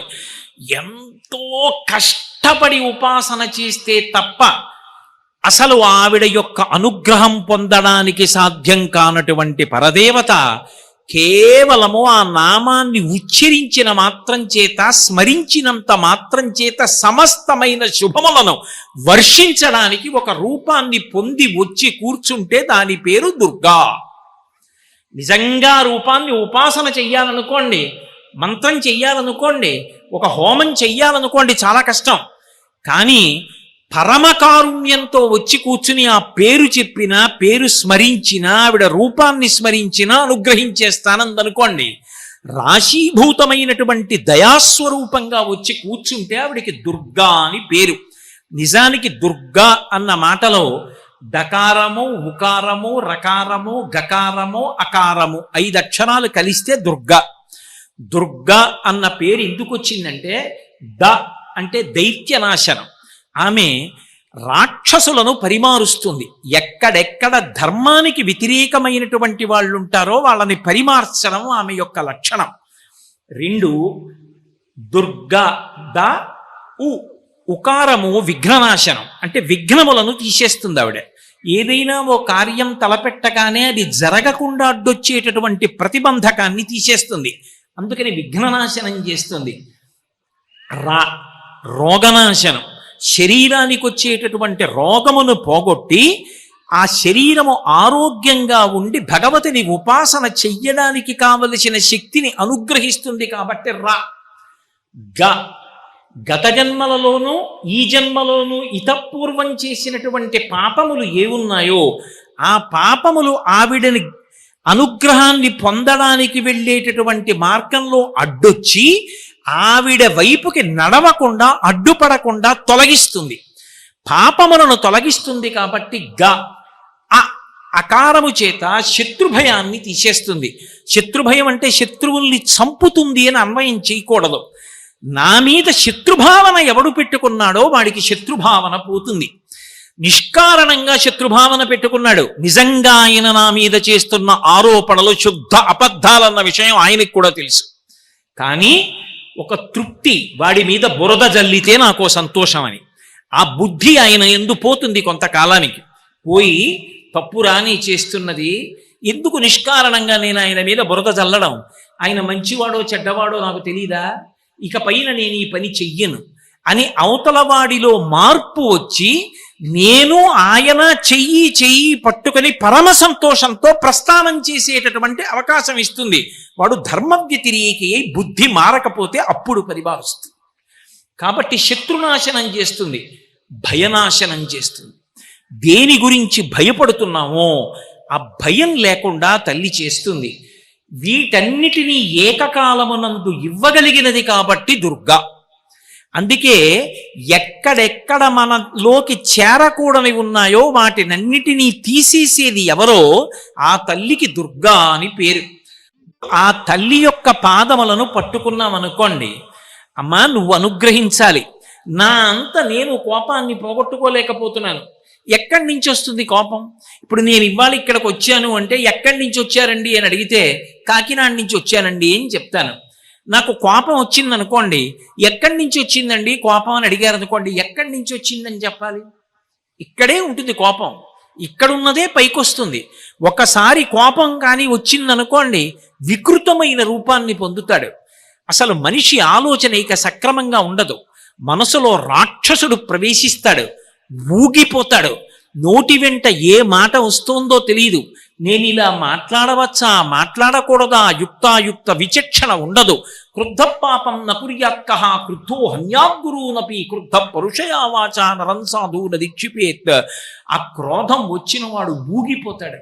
ఒక్కొక్కసారి నిభాయించుకోలేకపోతే ఎదురుగుండా ఉన్న పెద్దల్ని కూడా చంపేస్తాడు. అంత మహాపాపం ఎవరు చేయిస్తారంటే లోపల ఉన్నటువంటి ఆ కోపం చేయిస్తుంది. ఎప్పుడు అవకాశం దొరుకుతుందా పైకొద్దామని చూస్తుంటుంది. కామక్రోధశ్చ లోభశ్చ దేహే తిష్టంతి తస్కరాః జ్ఞానరత్నాపహారాయ తస్మాత్ జాగ్రత్త అంటారు శంకరులు. ఇక్కడే కూర్చుని ఉంటాయి అరిషడ్వర్గాలు, ఎప్పుడు అవకాశం దొరుకుతుందా అని చూస్తూ ఉంటాయి.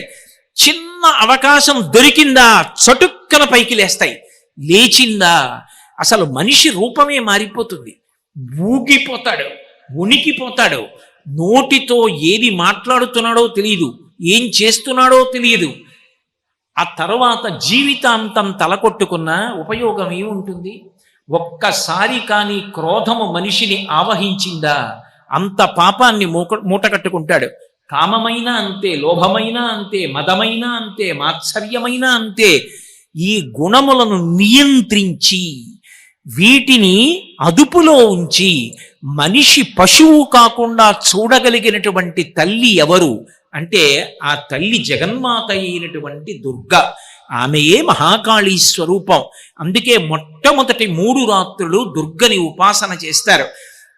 ఆ ఉపాసన చేసినప్పుడు మీరు చూడండి, చండీ హోమం అని చేస్తారు, దుర్గా సప్తశతి పారాయణ చేస్తారు, దేవీ మహాత్మ్యం అంటారు దాన్ని. మనకి ఆశ్చర్యకరమైన విషయం ఏమిటంటే దాని పేరే సప్తశతి. సప్తశతి అంటే 700 శ్లోకాలుండి 3 చరిత్రలతో ఉంటుంది. అది పారాయణ చెయ్యాలి ఆ 9 రోజులు కూడా. ఆ పారాయణ చేస్తే అమ్మవారి అనుగ్రహం లభిస్తుంది అని. ఇందులో విచిత్రం ఏమిటంటే 700 శ్లోకాలు. అసలు మనిషికి ఒక చోటికి వెళ్ళి భగవంతుణ్ణి నాకు ఇది కావాలి అని అడగవలసిన అవసరం లేకుండా ఋషులే మనకి భగవంతుడు ఏమి ఇవ్వాలో నిర్ణయం చేసి సంకల్పంలో చెప్పించారు. ధర్మార్థ కామ మోక్ష చతుర్విధ పురుషార్థ బల సిద్ధ్యర్థం. మనిషికి ఏవి కావాలి అంటే ధర్మము, అర్థము, కామము, మోక్షము. మోక్షం ఇక ప్రత్యేకంగా వచ్చేది కాదు. అర్థము ధర్మముతో ముడిపడిపోతే, కామము ధర్మంతో ముడిపడిపోతే, నేను సంపాదిస్తే ధార్మికం, నేను ఖర్చు పెడితే ధార్మికం, నాకు కోరిక పుడితే ధర్మబద్ధం, నేను ఆ కోరిక తీర్చుకుంటే ధర్మబద్ధం. ఏది చేసినా నేను చూసేది ఇది ధార్మికమేనా? నేను ₹1 తీసుకున్నాను, ఇది ధార్మికమేనా? ధర్మం అంగీకరిస్తుందా? అంగీకరిస్తుంది. తీసి జేబులో పెట్టుకుంటాను. జేబులో పెట్టుకున్నది రహస్యంగా పెట్టుకోవలసిన అవసరం ఏముంది ధార్మికమైనప్పుడు? అయ్యా ఇదిగో ₹1 ఇలా సంపాదించాను అని నువ్వు ధైర్యంగా చెప్పగలవు. ఎప్పుడు ధైర్యంగా చెప్పలేవు. అది ధార్మికం కానప్పుడు. అంటే పాపం మూట కట్టుకున్నావు. వ్యయం చేసేటప్పుడు, ఖర్చు పెట్టేటప్పుడు ఆ ఖర్చు ధర్మంతో ముడిపడింది, బెంగలేదు. నేను ఇందుకు ఖర్చు పెట్టానని చెప్తారు. ధార్మికంగా ఖర్చు పెట్టలేదు, చెప్పలేరు. కామము, నాకు కోరిక పుట్టింది, అది ధర్మబద్ధము, ఏం బెంగలేదు, అనుభవించవచ్చు. ఏదో నాకు ఒక్కసారి వెళ్ళి అమ్మవారి దర్శనం చేద్దామనిపించింది, ఏమి దోషం ఉంది అందులో? ఏమి తప్పు లేదు, అనుభవించవచ్చు. కానీ పక్క గదిలో ఉన్నటువంటి వాళ్ళ బంగారు వస్తువు ఏదో నేను వాళ్ళు తలుపు పక్కన వేసుకుని, చాగంటి కోటేశ్వరరావు గారు కదా పక్క గదిలో ఉన్నారు, మన గదిలో పెట్టుకున్న వస్తువులకి ఏమవుతుందిలే అని తాళం వేయకుండా జారగిల వేసి పక్కకి వెళ్ళారు. ఇదే అదునని లోపలికెళ్ళి ఎదురుగుండా కనపడుతున్న ఒక బంగారు వస్తువు తెద్దామని ఆలోచన పుట్టిందనుకోండి, ధార్మికమేనా? కాదు. తీయకు. కోరిక పుట్టవచ్చుగాక, మనసులో ఆలోచన రావచ్చుగాక, ధర్మబద్ధము కాదు, చెయ్యవద్దు. ధర్మబద్ధము, అనుభవించు. అర్థము కామముతో ముడిపడిపోతే, కామము ధర్మముతో ముడిపడిపోతే, ఇక 4వది ప్రయత్నం లేకుండా వస్తుంది, అది మోక్షం. కాబట్టి ఇప్పుడు ధర్మార్థ కామ మోక్ష చతుర్విధ పురుషార్థ బల సిద్ధ్యర్థం అని కదా అంటాం. ఇందులో ఈ ధర్మ, అర్థ, కామ, మోక్ష ఈ 4 మనకి నిర్దేశించడం కోసం, ఉపదేశించడం కోసం 4 గ్రంథాలు వచ్చాయి. ఇవి 4 700 శ్లోకాలతోటే ఉంటాయి. అసలు ఆ 7 అన్న అంకెకున్న గొప్పతనం. అందుకు 7 కొండలవాడ వెంకటరమణ గోవిందా గోవిందా అంటాం. షట్చక్ర భేదనం, 6 చక్రాలు దాటి 7వ చక్రంలో పార్వతీదేవి పరమేశ్వరుడితో రమించిందనే ఆ సహస్రార చక్రమనందు యోగి రమిస్తాడు. ఆ 7 అంకె అంత గొప్పది. కాబట్టి 7 లోకాలు అన్ని ఆ 7 చేత ప్రతిపాదింపబడతాయి. ఏమిటి 700 శ్లోకాలతో అంటే, ధర్మమును పాటించడానికి సప్తశతిగా ఇవ్వబడింది మనుధర్మశాస్త్రం, అది సప్తశతి. అర్థము, ధార్మికంగా మనకి ఒక అవసరం ఉన్నప్పుడు ఆ అవసరం తీరడానికి అమ్మవారికి కాకపోతే ఎవరికి చెప్పుకుంటాం? అర్థో జిజ్ఞాసురర్థార్థి జ్ఞానీచ భరతర్షభ. నాకు అమెరికా అధ్యక్షుణ్ణైపోవాలన్న కోరిక పుడితే విర్రి కోరిక, కానీ నా కూతురి పెళ్లి చేయడానికి నా దగ్గర ₹1,00,000 కావాలనుకుంటే అది తప్పేమిటి? అప్పుడు అది కోరిక అనరు, అవసరం అంటారు. అవసరం ఎవరికి చెప్పాలి? భగవంతుడికే చెప్పుకోవాలి. ఆయనే చెప్పాడు నాకు చెప్తాడన్నారు, నేనెవరిని కాదనడానికి. కాబట్టి భగవంతుడికి చెప్తారు అవసరాలు. అప్పుడు నీకు అలా ఆర్థికమైన అవసరాలు వస్తే భగవంతుణ్ణి, భగవతిని ఎలా ఉపాసన చెయ్యాలో చెప్పిన 700 శ్లోకాల సప్తశతి అర్థశాస్త్రమునకు సంబంధించినది, దేవీ మహాత్మ్యం. ఇక 3వది కామము. కామము ఎలా ధర్మబద్ధము చేసుకోవాలో చెప్పిన 700 శ్లోకాలు వాత్సాయన కామసూత్రం. మోక్షమును పొందడానికి శాస్త్రము భగవద్గీత సప్తశతి. ఈ 4 సప్తశతులే. ఇందులో దుర్గా సప్తశతి మీరు చండీపారాయణలో విని ఉంటారు. దుర్గా సప్తశతిలో అర్గళా స్తోత్రము అని ఒక స్తోత్రం వస్తుంది. దాని పేరే అర్గళ. అర్గళ అన్న మాటకు అర్థం ఏమిటో తెలుసా? 2 తలుపులు వేసి గడియ పెడితే ఆ గడియ అవతల వైపు నుంచి తలుపు తోసినప్పుడు తట్టుకోవచ్చు, తట్టుకోకపోవచ్చు. చాలా మంది నివాసం ఉంటున్నటువంటి ప్రాంగణాల మధ్యలో ఇల్లు కట్టుకున్నాను అనుకోండి, ఏదో పైన ఓ చిన్న చిడత, అడ్డంగా ఓ చిడత, కిందో చిడత ఉంటే చాలు. ఒకవేళ మరిచిపోయి ఒక్క చిడత వేసినా చాలు, ఎవరు తలుపు తొయ్యరు చప్పుడయ్యేటట్టుగా. కొద్దిగా నిర్మానుష్యంగా దూరంగా ఉన్న ఇళ్ల మధ్యలో నేను ఉంటున్నాను అనుకోండి, తలుపులు రెండు దగ్గరికి వేసి అడ్డగడియ అంటారు. అంటే యువతల వైపు నుంచి గడియ తిప్పి అవతల వైపు ఉండేటటువంటిది ఓ చిన్న ఏదో ఇలా చేతి అమరికలా ఉంటుంది, అందులోకి గడియ వేసి వదిలిపెట్టరు. మళ్ళీ తలుపుకి అడ్డంగా ఒక కొయ్య దొంగ పెడతారు, అటు ఇటు ఇలా రెండు చేతుల్లాంటి అమరిక ఉంటుంది. ఇప్పుడంటే చాలా చోట్ల అవి కనపట్టం లేదు, కానీ అడ్డంగా పెడతారు దొంగ. ఆ అడ్డంగా పెట్టినటువంటి దొంగకు అర్గళ అని పేరు. ఒక్కసారి కానీ శారదా నవరాత్రులలో త్రికరణ శుద్ధిగా అమ్మవారిని ఉపాసన చేసి అర్గళా స్తోత్రం చదివితే దాని వలన ఏ సిద్ధి కలుగుతుంది అంటే గడియ పడుతుంది. గడియ పడితే ఏమవుతుంది అంటే ఇంకా దుర్గుణములు లోపలికి వెళ్ళవు. దుర్గుణములు లోపలికి వెళ్ళవు అన్న మాటకు అర్థం ఏమిటో తెలుసా? నేను కంటితో చూడవచ్చు, కానీ దాని వలన నా మనసులో మాత్రం దుర్మార్గమైన భావన రాదు. అది అర్గళ అన్న మాటకు అర్థం. మీకు నేను ఒక ఉదాహరణ చెప్పాలంటే, నేను అక్కడ ఎవరో పిల్ల కూర్చుని ఉంది, అప్పటిదాకా నాట్యం చేసింది, ఆ నాట్యం చేసిన దుస్తులు కట్టుకుంది.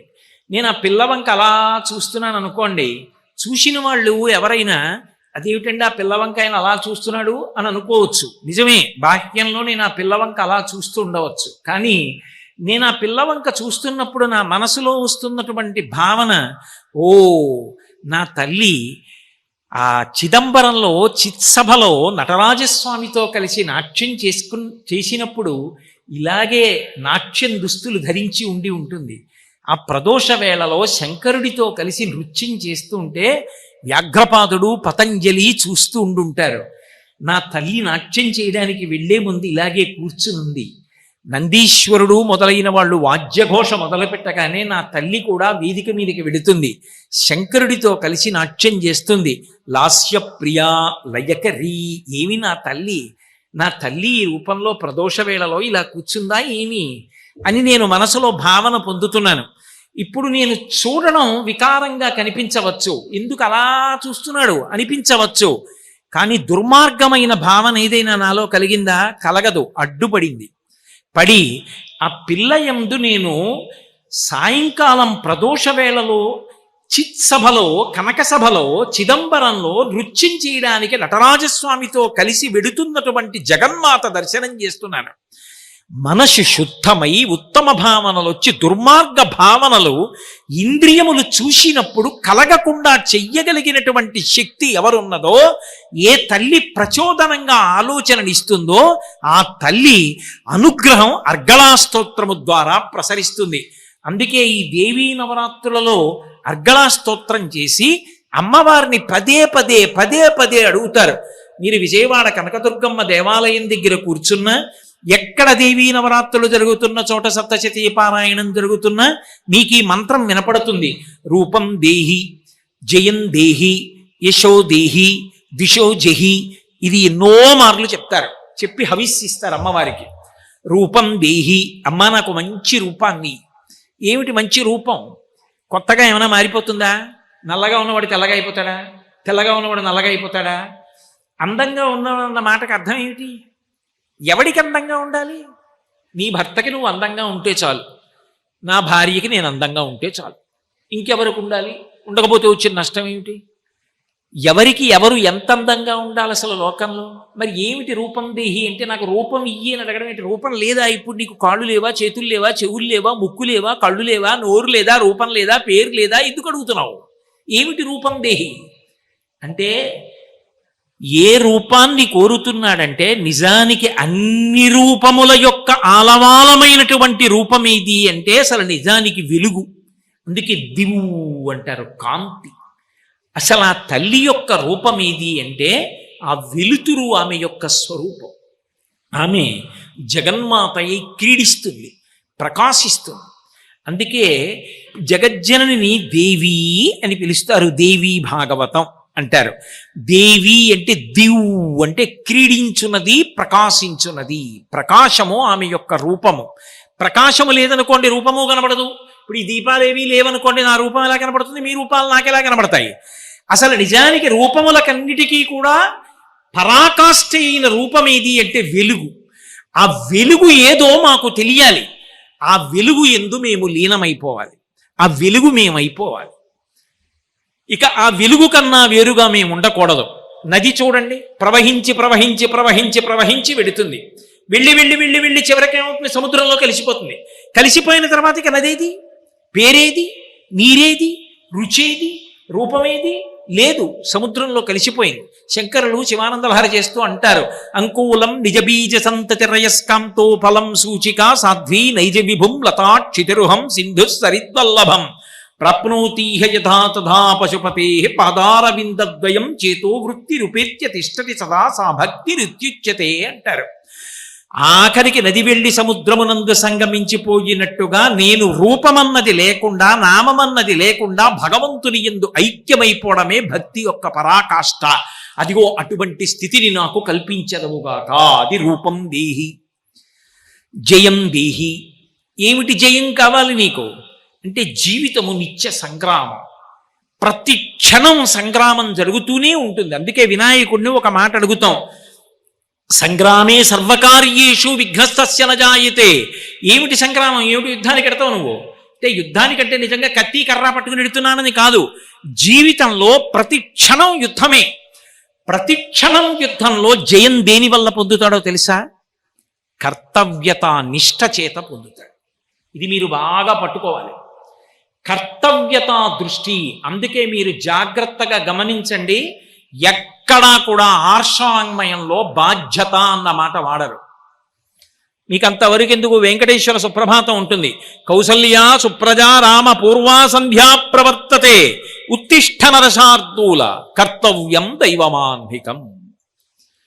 రామచంద్రమూర్తి లక్ష్మణస్వామి శిష్యులై విశ్వామిత్రుడితో కలిసి వెడుతున్నారు. రాత్రి నిద్రపోయారు, బడలిపోయారు పిల్లలిద్దరూ. తెల్లవారిపోయింది, సూర్యోదయం అయిపోతోంది, పడుకున్నారు. విశ్వామిత్రుడు సంధ్యావందనాది కార్యక్రమాలు చేసుకున్నాడు. వచ్చాడు, పిల్లలిద్దరిని చూశాడు. ముద్దులులికే పిల్లలు నిద్రపోతున్నారు, లేపుతున్నాడు. కౌసల్య సుప్రజా రామ, కౌసల్య యొక్క ముద్దుల కొడక రామ లే. ఉత్తిష్ఠ నరశార్దూల, దేనికి లేవాలి? కర్తవ్యం దైవమాన్హికం. ఏమిటి కర్తవ్యం అంటే దైవమాన్హికం. ఇది బ్రాహ్మీ ముహూర్తం. నువ్వు లేచి సంధ్యావందనం చెయ్యాలి, సూర్య నమస్కారం చెయ్యాలి, అర్ఘ్యం ఇవ్వాలి, గాయత్రీ మంత్రం చెయ్యాలి. అలాగే ఎక్కడ చూడండి అదే అంటాడు. ఎప్పుడైనా సరే రాజైనటువంటి వాడికి కర్తవ్యం ఏమిటి అంటే కర్తవ్యం రక్షతా సదా అంటాడు. రక్షించడము కర్తవ్యం. కర్తవ్యం శాంతికారకం. కర్తవ్యం కాదు బాధ్యత, అది మీ యొక్క అశాంతికి కారణం. కర్తవ్యం, నేను నా కొడుక్కి చదువు చెప్పించానా లేదా, నా కొడుక్కి నేను మంచి బుద్ధులు చెప్పానా లేదా, నాన్నగారు ఇలా చేసినప్పుడు నేను ఇలా ఎందుకు చేయకూడదని వాడు నన్ను ఆదర్శంగా తీసుకుని తప్పు పనులు చేయకుండా నేను జాగ్రత్తగా ప్రవర్తించానా లేదా, వాడు జీవితంలో వృద్ధిలోకి రావడానికి కావలసినవన్నీ నేను అందించానా అందించలేదా, నా కర్తవ్యం అయిపోయింది. నా చెప్పులు విప్పేయాలి. అస్తమానం ఆ చెప్పులు వేసుకుని ఎలా కూర్చుంటావు? ఒకనాడు నేను పెళ్లిపీటల మీదకి ఎడుతున్నప్పుడు చెప్పులు వేసుకున్నాను, పెళ్లి కొడుకు చెప్పులు. తర్వాత విప్పేశాను. తండ్రి అన్న చెప్పులు వేసుకున్నాను. తర్వాత నా కొడుక్కి పెళ్లి చేసేటప్పుడు స్నాతకంలో స్నాతకం చేస్తున్నవాడు అన్న చెప్పులు వేసుకున్నాను. చెప్పులు వేసుకున్నాను అంటే ఆ పాత్ర పొందాను. తర్వాత నా కొడుక్కి కొడుకు పుట్టాడు. నేను కాదు బాలసార పీటల మీద కూర్చునేది. ఆ చెప్పులు ఇప్పుడు నా కొడుకు వేసుకుంటాడు. వాడు తండ్రి, వాడు కూర్చుని బాలసారి చేస్తాడు. ఎప్పుడు ఏది విప్పేయాలో అది విప్పేయాలి, ఎప్పుడు ఏది పట్టుకోవాలో అది పట్టుకోవాలి. పట్టు విడుపు తెలియని వాడు గెలవలేడు. అందుకే వాడికి పట్టు విడుపు తెలియదండి అంటారు. ఇది చివరికి ఎక్కడికి వెళ్ళాలి? సాధన చెయ్యడానికి దీన్ని పట్టుకోవాలి. ఒకనాడు సాధన చేసి చేసి చేసి చేసి జ్ఞానం అంకురించింది. పిందెగా రాలిపోకు, కాయగా రాలిపోకు, పండైపోయింది, మెత్తగా అయిపోయింది, లోపల ఉన్న గుజ్జు రసమైపోయింది, తీయగా అయిపోయింది. తనంత తాను ఉచిక వదిలిపెట్టేయాలి, రాలిపోవాలి. ఆయన పండిపోయాడండి అంటారు. అందుకే పట్టు తెలియాలి, వదలడం తెలియాలి. ఇది తెలియలేదనుకోండి, అదంతా నాదే బాధ్యత అనుకుంటాడు. నేను సంపాదించకపోతే ఎలాగండి? ఎంత సంపాదిస్తావు? కొడుకు, మనవలు, మునిమనవలు, ఇనుమనవలు, ఎన్ని తరాలకి సంపాదిస్తావు? మిగిలినటువంటి ఏ ప్రాణికి సంపాదన గొడవ లేదు. దానికి పిల్లలు వృద్ధిలోకి వచ్చి తనంత తాను తినేవరికే. ఓ కుక్క ఉందనుకోండి, దానికి పుట్టిన పిల్ల తనంత తాను ఆహారం సంపాదించుకోగలదా లేదా? అక్కడతో అయిపోయింది దాని కర్తవ్యం. మనుష్యుడి దగ్గరికి వచ్చేటప్పటికి అయ్యి బాబోయ్, ఈ సంపాదన అన్న మాటకు అర్థం ఎక్కడుందండి? అసలు ఎంత సంపాదిస్తే పూర్తవుతుంది? లేదు. అప్పుడు బాధ్యత అన్న పేరు పెట్టుకున్న నాడు దేని యందు కూడా మీకు పూర్తి చేయడం అన్నది లేదు. కర్తవ్యం, నేను చెయ్యవలసింది చేశానా లేదా? నేను చెయ్యవలసింది నేను చేస్తున్నానా, చేశానా, అంతే తృప్తి. అందుకే కర్తవ్యతానిష్ట. జయమునకు కారణము, చిత్తశాంతికి కారణం ఎక్కడుంటుందంటే కర్తవ్యం. నేను చెయ్యవలసింది చేస్తున్నానా? నేను చెయ్యవలసింది చేయకపోతే అప్పుడు ఏడవాలి. నేను చెయ్యవలసింది చేశానా లేదా? నేనేం చేయను? తల్లి ఏం చేయగలదు? అన్నం వండగలదు, కూరలు వండగలదు, పచ్చడి చేయగలదు, పులుసు పెట్టగలదు, పెరుగు సిద్ధం చేయగలదు, అక్కడ పెట్టగలదు. 25 ఏళ్ళు వచ్చిన కొడుకు ఆకలేస్తున్న అన్నం తినకుండా ఏదో చూస్తూ కూర్చుంటానంటే తల్లి బలవంతంగా అన్నం పెట్టగలదా? తన కర్తవ్యం. వండింది, పెట్టింది, పిలిచింది, తినరా అంది, 10 మాటలు చెప్పింది. వాడు తినలేదని ఈవిడ తలకొట్టుకు ఏడిస్తే నా కర్తవ్యం జయం. నేను నిత్య సంఘర్షణ, జీవితంలో ప్రతిదీ పోరాటమే. ఈ పోరాటంలో నేను గెలవాలి కర్తవ్యతానిష్టతో. నేను శాంతిగా ఉండాలి. అసలు శాంతము లేక సౌఖ్యము లేదు సారసదలనయన అంటారు త్యాగరాజస్వామి. అసలు శాంతం లేకుండా ఇంకేం చేస్తావు ఉపాసన? ఆ ప్రశాంతత లేనినాడు. ఎప్పుడు నాకు ప్రశాంతత అంటే, రేపు నేను పూజామందిరంలో కూర్చున్నాను అనుకోండి, నిన్న చెయ్యవలసినవి చేశానా, ఇవాళ చెయ్యవలసినవి చేస్తానా, అంతే. నిన్న చెయ్యవలసినవి చేశాను, ఫలితం రాలేదు, వదిలేయి, అది ఈశ్వర అనుగ్రహం, అంతే. ఇది జయం దేహి. బాహ్యమునందు అమ్మా నేను చేసిన సంకల్పాలు ఏమున్నాయో అవి నెరవేరేటట్టుగా చూడు. అడగడం తప్పేం కాదుగా, అడగవచ్చు. కాబట్టి రూపం దేహి, జయం దేహి, యశోదేహి. యశోదేహి అంటే ఇది మనిషి అడగాలి. ఎందుకని అంటే ఈ శరీరం ఎంతకాలం ఉంటుంది? ఏదో కాలంలో కొంతకాలం ఉంటుంది. ఉండి ఉండి ఉండి ఉండి శరీరం పడిపోతుంది. కానీ మనిషి ఏ శరీరంతో మిగిలిపోతాడు అంటే కీర్తి శరీరంతో మిగిలిపోతాడు. మీరు చూడండి, నేను ఒకప్పుడు తిరుమల దర్శనానికి వెళ్ళాను. వెళ్ళి వరుసల్లో నిలబడి దర్శనానికి వెడుతున్నాను. ఘంటసాల గారి భగవద్గీత వినపడుతోంది. నేను ఘంటసాల గారి భగవద్గీత విని ఎంత పొంగిపోయి అనుకున్నాను, మహానుభావుడు ఎక్కడో కురుక్షేత్రంలో కృష్ణ భగవానుడు అర్జునుడికి చెప్పిన భగవద్గీత ఇవాళ వెంకటాచలంలో సాక్షాత్తు ఆ స్వామియే వచ్చి ఇక్కడ పద్మపీఠం మీద నిలబడ్డాడు. ఆయనకి వినపడుతోంది ఈయన చెప్తున్న భగవద్గీత. ఆయన ఎంత తమాషా అనుకుంటాడు, నేను చెప్పిన భగవద్గీత ఎంత రమించి చెప్పాడు అని ఆ స్వామి విని నవ్వుకోరు, సంతోషించరు? ఆయన కంఠం వెళ్ళిపోయింది, ఆయన శరీరం వెళ్ళిపోయింది, కానీ ఆ కంఠం మాత్రం ఇప్పటికీ 7 కొండల వాడి దగ్గర భగవద్గీత చెప్పి సేవ చేస్తూనే ఉంది. అది యశో శరీరం. ఆయన వెళ్ళిపోయి దశాబ్దాలవచ్చు, కానీ ఆయన పేరు చెప్పేటప్పటికే అబ్బా గంధర్వగానం అండి అంటాం. అందుకు కదూ విజయవాడ పట్టణం ఆ మహానుభావుడికి పట్టాభిషేకం చేసింది గౌరవించి. ఘంటసాల ప్రాంగణం అని ఒక ప్రాంగణమే పెట్టింది. కాబట్టి యశో శరీరుడయ్యాడు ఆయన. కాబట్టి యశోదేహి, మంచి పని చేస్తే కీర్తి లభిస్తుంది అంటే దాని అర్థం, అమ్మా నేను మంచి పనులు చేసేటట్టుగా చెయ్యి. మంచి పని ఎప్పుడు చేస్తావు? మంచి సంకల్పం వస్తే. మంచి సంకల్పం ఎప్పుడు వస్తుంది? మంచివి చూస్తే, మంచివి వింటే. అసలు మంచి వినకుండా ఎక్కడో భయంకరమైన విషయాలన్నీ విన్నవాడికి మంచి సంకల్పం ఎందుకు పుడుతుంది? పుట్టదు.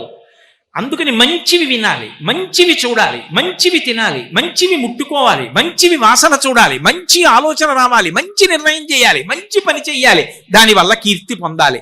అలా నన్ను అనుగ్రహించు. కాబట్టి రూపం దేహి, జయం దేహి, యశోదేహి, దిశోజహి. అమ్మా మేము శత్రువుల్ని గెలిచేటట్టుగా చెయ్యి. ఎవరా శత్రువులు అంటే బాహ్య శత్రువులు కాదు, లోపల ఉన్న శత్రువులు. ఇందాక మీతో మనవి చేశానే, కామక్రోధ లోభ మద మోహ మాత్సర్యములు. వాటిని గెలవగలగడం నాకు రావాలి. అంటే గెలవడం అంటే వాటిని పరిశీలించడం నేను నేర్చుకోవాలి. ఒక్కసారి కోపం వచ్చింది, ఎక్కడి నుంచి వచ్చింది? ఎందుకంత ఊగిపోతున్నాను నేను? ఎందుకు నా మాట అదుపు తప్పిపోతోంది? నన్ను నేను పరిశీలించుకుని ఉత్తర క్షణంలో నిభాయించుకోగలగాలి. జీర్ణాం సవై పురుషముచ్యతే అంటారు. పాము తన కుబుసాన్ని తాను వదిలిపెట్టేసినట్టు నా కోపాన్ని నేను వదిలిపెట్టగలగాలి, తెచ్చిపెట్టుకోవాలి. ఏదో నియంత్రించడానికి ఇలా వేలు చూపించాలి అంతే. నియంత్రించడం అయిపోయింది, వదిలిపెట్టేయాలి. అంతేకాని ఇక చచ్చిపోయే వరకు మనసులో పెట్టుకుని అదే పనిగా క్రోధంతో బ్రతకకూడదు. అంతకన్నా భయంకరమైన జీవితం ఇంకొకటి ఉండదు. కాబట్టి అలా అమ్మా నేను శత్రువులను గెలవగలిగినటువంటి అవకాశం నాకు కల్పించు. అందుకే ఎవరా దుర్గమ్మ? ఆ దుర్గమ్మయే మహిషాసుర మర్దని, ఎవరో కాదు. ఏమిటి మహిషాసుర మర్దనం? ఎప్పుడో మహిషాసురుణ్ణి మర్దించిందా? ఇప్పటికీ దేవీ నవరాత్రులా? ఎందుకండి ఇది? ఎప్పుడో జరిగిపోయింది, ఓసారి తలుచుకుని వదిలిపెట్టేస్తే సరిపోదా? ఎందుకు అలా చేస్తూ ఉండడం? అంటే మీరొక్కటి బాగా జ్ఞాపకం పెట్టుకోండి. మహిషాసురుడనేటటువంటి వాడు ఒక రాక్షసుడిగా భౌతికంగా అంతరించిపోయి ఉండి ఉండవచ్చు, కానీ ఆ రాక్షస ప్రవృత్తి మాత్రం ఇప్పటికీ లోకంలో బ్రతికుంటుంది. ఆ మహిషాసురుడు చచ్చిపోవాలి. ఎవరా మహిషాసురుడు? అంటే మహిషాసురుడు రంభాసురుడి యొక్క కొడుకు. ఆయన బ్రహ్మగారి గురించి తపస్సు చేశాడు. అసలు తండ్రి ముందు తపస్సు చేసి 3 లోకములను గెలవగలిగిన మహావీరుడు నాకు కొడుకుగా కావాలన్నాడు. అటువంటి వాడు పుట్టాడు. ఉన్నది చాలదన్నట్టుగా ఈయన తపస్సు చేశాడు. ఏం కావాలన్నాడు బ్రహ్మగారు? నేను ఎవ్వరి చేతిలో చనిపోకూడదన్నాడు. ఎవ్వరి చేతిలో చనిపోకూడదన్న వరం ఎందుకు అడగాలి? అంటే శరీరం ఉండాలి. ఉంటే ఏం చేస్తావు? భోగాలు అనుభవిస్తా. భోగాలు అనుభవించాలంటే ఏం చేస్తావు? ఎవడి దగ్గర నీకు నచ్చిందో అది ఎత్తుకొస్తా. అంటే ధర్మం పోతుందా? పోదా? అందుకని బ్రహ్మగారు అన్నారు, అలా కుదరదు. ఏదో ఒక్క స్థానం వల్ల చచ్చిపోతానని అడుగు. అలా అసలు చచ్చిపోనన్నది కుదరదు. ఒక్క ధర్మం కావాలంటే చిరంజీవిత్వం పొందుతాడు. విభీషణుడు ధర్మం కావాలన్నాడు, చిరంజీవి అయ్యాడు. దేనివల్ల చచ్చిపోతావు నువ్వే అడుగన్నాడు. అంటే రావణాసురుడు చూడండి, రామాయణంలో తృణభూతాహితామన్యే ప్రాణినో మానుషాదయ అంటాడు. మనుషుల గురించి నేను అడగను, వాళ్ళు గడ్డిపరకతో సమానం అంటారు. అలా మహిషాసురుడు అన్నాడు, అబల ఆడది నన్నేం చేస్తుంది? అసలు ఆడదాని చేతిలో చచ్చిపోకూడదన్న మాటే నేను అడగను. అంటే మహిష ప్రవృత్తి ఎందున్న దోషం ఏమిటి అంటే, ఆడది అంటే అబల. ఆడది అన్న మాట నేను వాడినప్పుడు గుండెలు బాదుకుని ఏదో తప్పు మాట వాడేసినట్టుగా బెంగపెట్టుకోకూడదు. ఆడది అన్నది తెలుగు మాట. ఆడతనము, ఆడది, ఇది చాలా చాలా చాలా గొప్ప మాట. ఎందుకో తెలుసా? ఆడపిల్ల అంటే లక్ష్మి అని గుర్తు. ఆడపిల్ల అక్కడికి వెళ్ళిపోతుంది, నారాయణమూర్తిని వెతుక్కుంటూ ఇక్కడ పుట్టింది. లక్ష్మి నా ఇంట పుట్టి నారాయణుడి దగ్గరికి వెళ్ళిపోతుంది. ఎందుకు పుట్టింది? నన్ను తరింప చేయడానికి పుట్టింది ఈ పిల్ల. మగపిల్లవాడు పుడితే ఒక వంశాన్ని తరింపజేస్తాడు, ఆడపిల్ల 2 వంశములను తరింపజేస్తుంది. ఆడది అన్న మాట వాడితే ఏదో తప్పనుకుని బెగ్గబెట్టుకోకూడదు. లక్ష్మి అని గుర్తు. అటువంటి ఆడపిల్లని చులకన చేశాడు. ఆడది నన్నేం చేస్తుంది కాబట్టి నేను అసలు అడగను, ఆడదాని చేతిలో అయితే చచ్చిపోతానన్నాడు. అంటే ఏమిటి? చంపగలదని కాదు, నన్నేం చేస్తుందని. అది మహిష ప్రవృత్తి. ఇవాళ శారదా నవరాత్రులు చెయ్యవలసిన అవసరం ఎంత ఎక్కువ ఉందో ఈ ఒక్క విషయాన్ని బట్టి మీకు అర్థమై ఉంటుంది. ఆ చులకన భావన పనికిరాదు. అసలు ఈ లోకమంతా ఉన్నది అంటే దేని వలన నిలబడింది? కేవలముగా స్త్రీ వలన మాత్రమే నిలబడింది. స్త్రీ తాను ఒకవేళ అగత్యం ఏర్పడితే మరణిస్తానని తెలుసు. ఒక్కొక్కసారి గర్భిణీ అయినటువంటి స్త్రీ ప్రసవించేటప్పుడు మరణించవచ్చు. ఏ కాలు జారి నెలలు నిండిన తర్వాత పడిపోతే ఎటువంటి ప్రమాదమైనా సంభవించవచ్చు. లోపల ఉన్న బిడ్డ కోసం ఎన్నో తినడం మానేయాలి. శారీరకంగా ఎంతో వికారమైనటువంటి రూపాన్ని పొందాలి.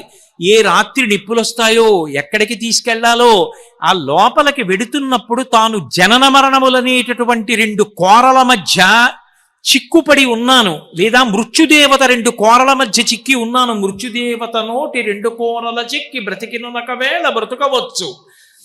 ఇన్ని తెలుసున్నా ఆ అమ్మతనం కోసమని చెప్పి తాను మరణించడానికైనా సిద్ధపడి గర్భం ధరిస్తోంది స్త్రీ. తనని కట్టుకున్న భర్త అతని కన్నా గొప్పవాడు లేడు ఆమెకు. అటువంటి భర్త కాస్త అన్నం పెట్టవే, ఆకలేస్తోంది, కాస్త పదార్థం పెట్టవే అంటే వెళ్ళి పచనం చేసి పట్టుకొచ్చి పెడుతోంది అగ్నిహోత్రం మీద. అదే కడుపున పుట్టిన బిడ్డ క్యారుమని ఏడిస్తే ఆమె నెత్తురు పాలగా మార్చి గుండెల్లోంచి పడుతోంది. అటువంటి స్త్రీకి భగవంతుడంతటి వాడు ఎంత గౌరవం ఇచ్చాడో తెలుసా? పురుషుడైతే అవకాశం ఉంటే నా మ్రోల వచ్చి సాష్టాంగ నమస్కారం చెయ్యాలి. స్త్రీ అవకాశమున్నా, దేవాలయం ఖాళీగా ఉన్నా వచ్చి నా మ్రోల కింద పడి నమస్కారం చెయ్యవద్దు. స్త్రీకి సాష్టాంగ నమస్కారం లేదు. అందుకే శరీరమునందుండేటటువంటి ఏ అవయవము గుండా ఈ సమస్త ప్రాణికోటి ఉత్పత్తి అవుతోందో ఆ అవయవము కాని, శరీరమునకు ఊర్ధ్వభాగమునందున్నటువంటి ఏ 2 స్తనముల చేత ఈ లోకమంతా పోషింపబడుతోందో ఆ స్తనములు కాని నా మ్రోల నేలకి తగలక్కర్లేదు. వాళ్ళు పంచాంగ నమస్కారం చేస్తే చాలు, నాకు సాష్టాంగ నమస్కారం అక్కర్లేదని భగవంతుడంతటి వాడు గౌరవించాడు. అమ్మ అన్న మాటకి వెంకటేశ్వరుడంతటి వాడంత కట్టుబడ్డాడు. ఇవాల్టి రోజున కూడా తల్లిగారికి బకుళమాతకి అంత సేవ చేస్తున్నాడు. అమ్మ ఎక్కడో ఉండడం కాదు, అమ్మ చేతి అన్నం తింటారని దేవాలయంలో పెట్టుకుని వంట జరుగుతుంటే కన్నంలోంచి బకుళమాత చూస్తోంది. బకుళమాతని అంత గౌరవించాడు. కృష్ణ భగవానుడు యశోదని అంత గౌరవించాడు. భాగవతం వింటూ పరీక్షిత్ అంతటి వాడు గుండెలు బాధేసుకున్నాడు. జగదీశ్వరునకు చన్నిచ్చు తల్లిగా ఏమి నోము నోచే ఆ యశోద, కన్న తండ్రి నంచు పోషించు తండ్రిగా నందుడేమి చేసే నందితాత్మ అని అడిగాడు. లోకములను రక్షించేటటువంటి పరమాత్మకి పాలిస్తానని ఇవ్వడానికి ఆ తల్లి యశోద ఏ పుణ్యం చేసిందని అడిగాడు. అమ్మా అన్న మాటకి భగవంతుడంతటి వాడు కట్టుబడిపోయాడు. పరిపూర్ణావతారమైన కృష్ణావతారం ఆఖరికి ఆ చల్ల చిలకగా మిగిలినటువంటి తాటి చేత నడుం చుట్టూ కట్టబడి 3 ముళ్ళు వేయించుకున్నాడు. మత్సలేని పరమాత్మ యొక్క నడుం ఒరిసిపోతే దామోదర అని పేరు సంపాదించుకున్నాడు. అమ్మ అన్న మాటకి భగవంతుడే అంత గౌరవాన్ని ఇచ్చాడు. ఇంకా తండ్రి రుణం తీరుతుంది, ఒక యాగం చేస్తే తల్లి రుణం తీరదు. అంత గొప్ప తల్లిగా ఉండగలిగినది ఎవరు అంటే ఒక్క స్త్రీమూర్తి. అక్క చెల్లెలుగా ఉండి అన్నదమ్ముడి యొక్క ప్రేమని నిరంతరం కోరుకునేది, అభ్యున్నతిని కోరుకునేది ఆడపిల్లయే. ఇంటికొచ్చి ఆడపిల్ల పసుపు కుంకాలు పుచ్చుకుని ఒక 70 రూపాయల చీర పెడితే మురిసిపోయి కట్టుకుని వెళ్ళిపోతుంది. ఆ ప్రేమ ఆడపిల్లదే.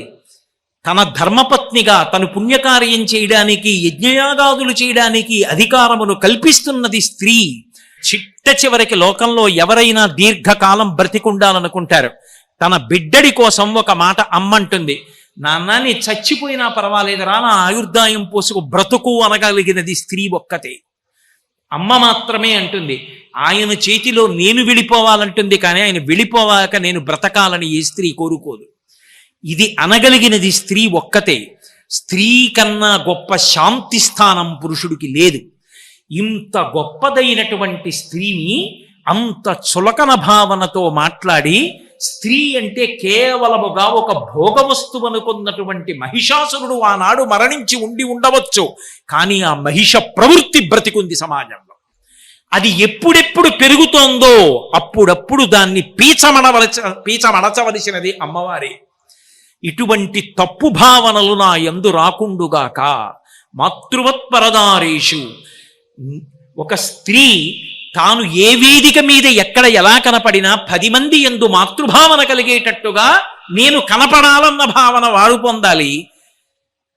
ఏ స్త్రీని చూసినా నా యందు మాతృభావన కలగాలని పురుషుడు ఆలోచించాలి. అలా ఇవ్వగలిగిన తల్లి ఎవరు అంటే ఆ అమ్మ దుర్గమ్మ. అందుకని అర్గళా, అది ద్విషో జహి, అది మహిష ప్రవృత్తి. అందుకనే మహిషాసుర మర్దనం జరిగిన 9 రోజులు శారదా నవరాత్రులుగా ఉపాసన చేసి మొట్టమొదట మహాకాళీ ఉపాసనగా 3 రోజులు దుర్గమ్మని ఉపాసన చేస్తారు. అంతేనా? మౌఢ్యం. మీరు చూడండి, లోకంలో మూర్ఖుడు ఉంటాడు, మూఢుడు ఉంటారు. మూఢుడికి చెప్పచ్చు, మూఢుడికి తెలియదు. తెలియక ఏదో తప్పు మాట మాట్లాడతాడు. కానీ మీరు పిలిచి, అదేమయ్యా అలా మాట్లాడావు, తప్పు కదా, నీకు తెలియదా అని అడిగారనుకోండి, అని చెప్పారనుకోండి, వెంటనే ఆయన క్షమాపణ చెప్పి, నిజమే నేను అలా మాట్లాడకుండా ఉండవలసింది అంటాడు. అది మూఢుడి యొక్క లక్షణం. అందుకే మూఢుడికి చెప్తారు. శంకర భగవత్పాదులు భజగోవింద స్తోత్రం చేసినప్పుడు, మూఢజహీహి ధనాగమ తృష్ణ కురు సద్బుద్ధిం మనసి వితృష్ణ, భజ గోవిందం భజ గోవిందం గోవిందం భజ మూఢమతే, అని మూఢమతే అని మూఢుణ్ణి పిలిచి చెప్పారు. మూర్ఖుడికి చెప్పకూడదు. భర్తృహరి అంటాడు, మకరముకాంతరస్తమగుమానికమున్ పెకలింపవచ్చు బాయిక చలదుర్నికానికరమైన మహోదటి దాటవచ్చు, మస్తకమన భూదండవలె సర్పమునైన భరింపవచ్చు. కానీ పొరపాట్న కూడా మూర్ఖుడి దగ్గరికి వెళ్ళి మాత్రం ఏమీ చెప్పకూడదు. ఎందుకో తెలుసా? తా పట్టిన కుందేలికి 3 కాళ్ళు. తానన్నదే సత్యం అంటాడు తప్ప ప్రాణం పోయినా ప్రపంచమంతా చెప్పినా వాడు మాత్రం అవతలవాడు మంచివాడనో లేకపోతే అవతలవాడి యందు దోషం లేదనో వాడు అంగీకరించలేడు. ఆ మూర్ఖత్వం కన్నా ప్రమాదకరమైన లక్షణం ప్రపంచంలో ఇంకొకటి ఉండదు. కాబట్టి అమ్మా, నాకు ఒకరు చెప్తే వినే గుణం రావాలి. అసలు నిజంగా మనుష్యుడు అన్నవాడు కానీ విద్వాంసుడు పండితుడు జీవితంలో ఎదిగిన వాడన్న మాటకు అర్థం ఏమిటో తెలుసా? అవతల వారి పేరు చెప్పగానే నీకు ఏదో ఒక మంచి గుణం జ్ఞాపకానికి రావాలి. అసలు ఒక్క చెడ్డ గుణం లేనివాడు ఎవడుంటాడండి లోకంలో? ఒక రోజంటేనే చీకటి పగలవు. ఒక మనిషి అన్న తర్వాత కొన్ని చెడు గుణాలు ఉండొచ్చు, కొన్ని మంచి గుణాలు ఉండొచ్చు.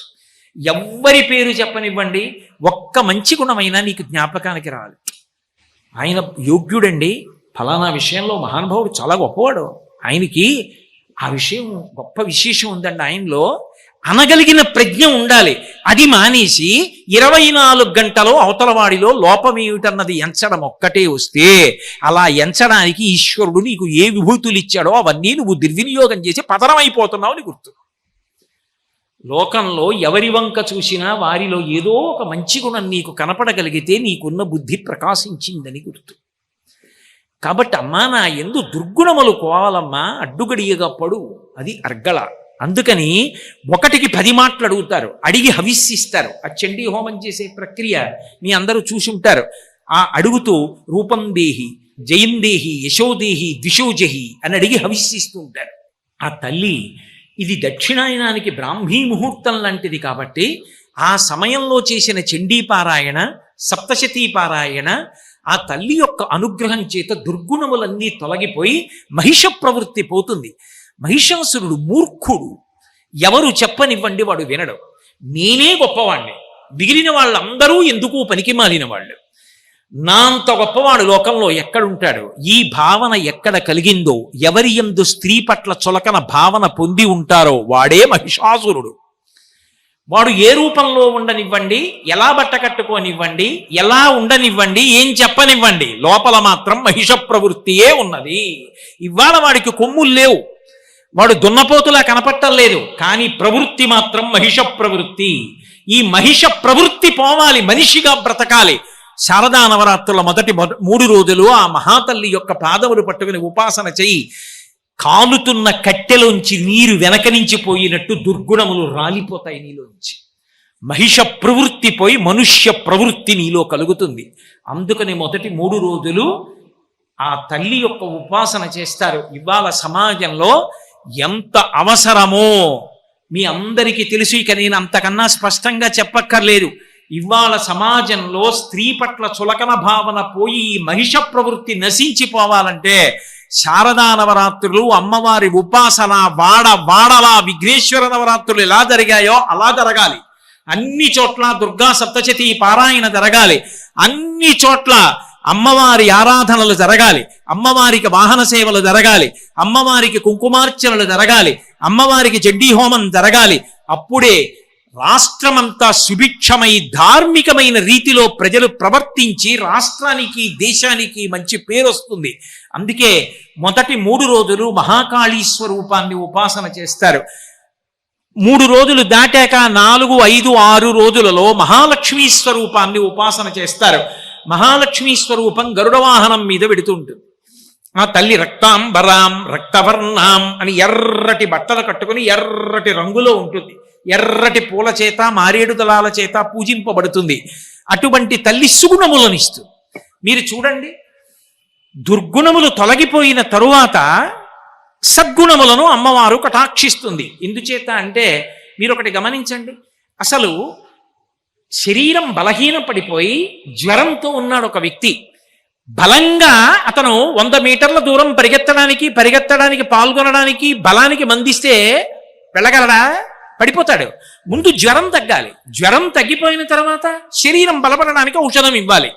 అలా ముందు దుర్గుణములు పోవాలి. పోవడానికి మొట్టమొదట మహాకాళీ ఉపాసన చెయ్యాలి. తర్వాత 3 రోజులు మహాలక్ష్మి ఉపాసన చేస్తారు.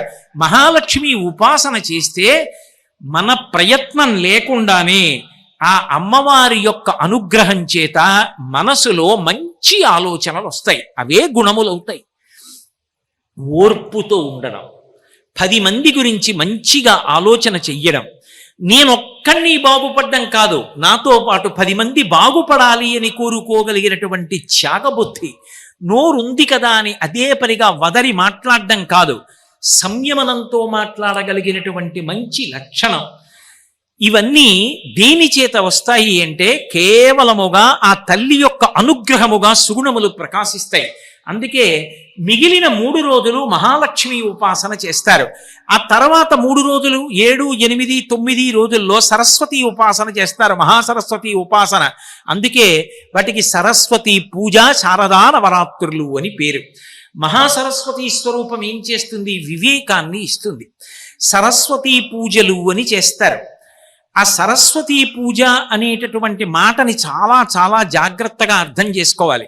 సరస్వతి పూజ అంటే అది కేవలము విద్యార్థుల వరకు మాత్రమే పరిమితము అని అనుకుంటుంటారు. కాదు, ఆయుధ పూజ. సరస్వతి పూజ అంటే ఆయుధ పూజ. ఆయుధము అంటే ఏదో యుద్ధానికి వెళ్ళేవాడు పట్టుకునేటటువంటి కత్తో, లేకపోతే రక్షక భటులు పట్టుకునేటటువంటి తుపాకీయో, దేశ సరిహద్దుల్లో ఉండేటటువంటి సైన్యము మొదలైన వారు పట్టుకునేటటువంటి ఆయుధములో వాళ్ళు పూజ చేయాలి. కానండి మా దగ్గర ఆయుధాలే ఉంటాయి, మాకేం పూజ అని అనుకోకూడదు. నీ నుండి సరస్వతి ప్రకాశము బయటికి రావడానికి నీ యందు ఆ తల్లి ఏ రూపంలో కూర్చుని విభూతినిచ్చి నీకు కీర్తినిస్తోందో, నీ జీవితం ఒబ్బిడవుతోందో, నువ్వు పోషించుకుంటున్నావో కుటుంబాన్ని, ఆ విభూతికి ఆధారమైన వస్తువుని తీసుకొచ్చి పెట్టి పూజ చెయ్యడం ఆయుధ పూజ. ఉదాహరణకి ఒక రైతు ఉన్నాడు అనుకోండి. ఒక రైతు 6 కాలం కష్టపడి భూమిని దున్ని పంట పండించకపోతే మనకు అన్నం ఎక్కడిది? ఆ రైతుకి ఆయుధమేమి? నాగలి. పంట కోసేటటువంటి వాళ్ళు ఉంటారు, వాళ్ళు కోతల సమయంలో వెళ్ళి కోతలు కోస్తారు, వాళ్ళకి ఆయుధమేమి? కొడవలి. వాళ్ళు అంత ఒబ్బిడిగా కూర్చుని ఒక్క 10 నిమిషాలు మనం ఒంగోలేము. వాళ్ళు పొద్దున్న వెళ్ళిన వారు రాత్రి వరకు ఒంగుని ఆ మొక్కలు పట్టుకుని కొడవళ్లతో కోసి ఒబ్బిడిగా పక్కన కుప్పలు నూరుస్తూ ఉంటారు. అలా వాళ్ళలో ఉన్న శక్తి బయటికి రావడానికి వాళ్ళకి కొడవలి. ఒక ఇంటి ఇల్లాలు ఉందనుకోండి, ఇంటి యజమాని పిల్లలు కడుపు నిండా తిని ఆరోగ్యంగా ఉండడానికి ఆమె చేసేటటువంటి వంటకి సాధనం ఆమె చేతి గరిటె. ఒక శిల్పి ఉన్నాడనుకోండి, ఆయనకి ఉలి ఆయుధం. ఒక పురోహితుడు ఉన్నాడనుకోండి, పంచాంగం ఆయన యొక్క ఆయుధం. ఓ ప్రవచనం చేసేవాడు ఉన్నాడనుకోండి, రామాయణ భారత భాగవతాలు ఆయన ఆయుధాలు. ఆయుధాలంటే ఏవి ప్రతిరోజు స్మరిస్తుంటాడో, దేనివల్ల కీర్తి పొందాడో, దేనివల్ల ప్రభావితుడయ్యాడో అది ఆయన ఆయుధం. ఒక కార్యాలయంలో పనిచేసేటటువంటి వాడికి ఆయన చేతి కలం ఆయనకు ఆయుధం. ఇప్పుడు దేని వలన మీరు ప్రయోజనాన్ని పొందుతున్నారో, దేని వలన ఉన్నతిలోకి వచ్చారో, దేని వలన కుటుంబాన్ని పోషించుకుంటున్నారో, దేని వలన కీర్తి పొందుతున్నారో దాన్ని ఆయుధంగా భావన చేస్తారు. చేసి అమ్మవారి మ్రోల ఉంచి, అమ్మా దీని యొక్క అనుగ్రహముగా నా యందు ప్రవేశించి విభూతిని వర్షించి నేను మరింత కీర్తిని పొంది నా కుటుంబాన్ని పోషించి ధార్మికంగా వృద్ధిలోకి వచ్చేటట్టుగా నన్ను అనుగ్రహించు అని ఆ వస్తువులను అక్కడ పెట్టి పూజ చెయ్యడం ఆయుధ పూజ అంటారు.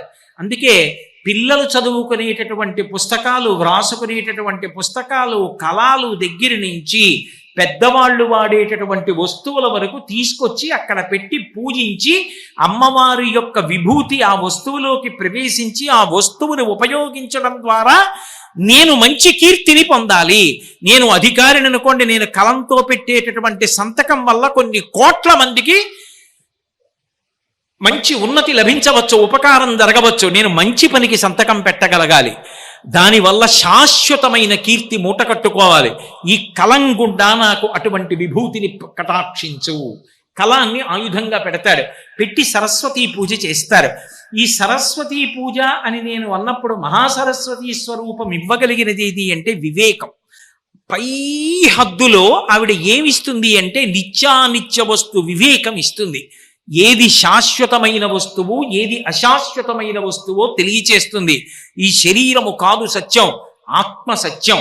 ఇది ఎరుకలోకి వచ్చేటట్టుగా చేసి ఇక మళ్ళీ పుట్టవలసిన అవసరం లేని స్థితిని కూడా తల్లిస్తుంది. ఇప్పుడు శారదాస్వరూపం దగ్గరికి వెళ్ళేటప్పటికీ, చివరి 3 రోజులకు వెళ్ళేటప్పటికీ ఏం తెలుస్తుంది? యథార్థానికి నేను ముందు 3 రోజులలో చెప్పిన మహాకాళి, తర్వాత 3 రోజులలో చెప్పిన లక్ష్మి, ఈ చివరి 3 రోజులలో చెప్పిన మహాసరస్వతి వేరు కాదు, ఒక్కటే. ఆ ఒక్క రూపమే మొదటి 3 రోజులలో దుర్గుణాన్ని తీసింది. ఆ తల్లే తర్వాత ఉత్తమ గుణాలు ఇచ్చింది. ఆ తల్లే తర్వాత వివేకం ఇచ్చింది. ఆ ఒక్క వైద్యుడే నేను జ్వరంతో వెళ్ళినప్పుడు ముందు జ్వరం పోవడానికి మందిచ్చాడు.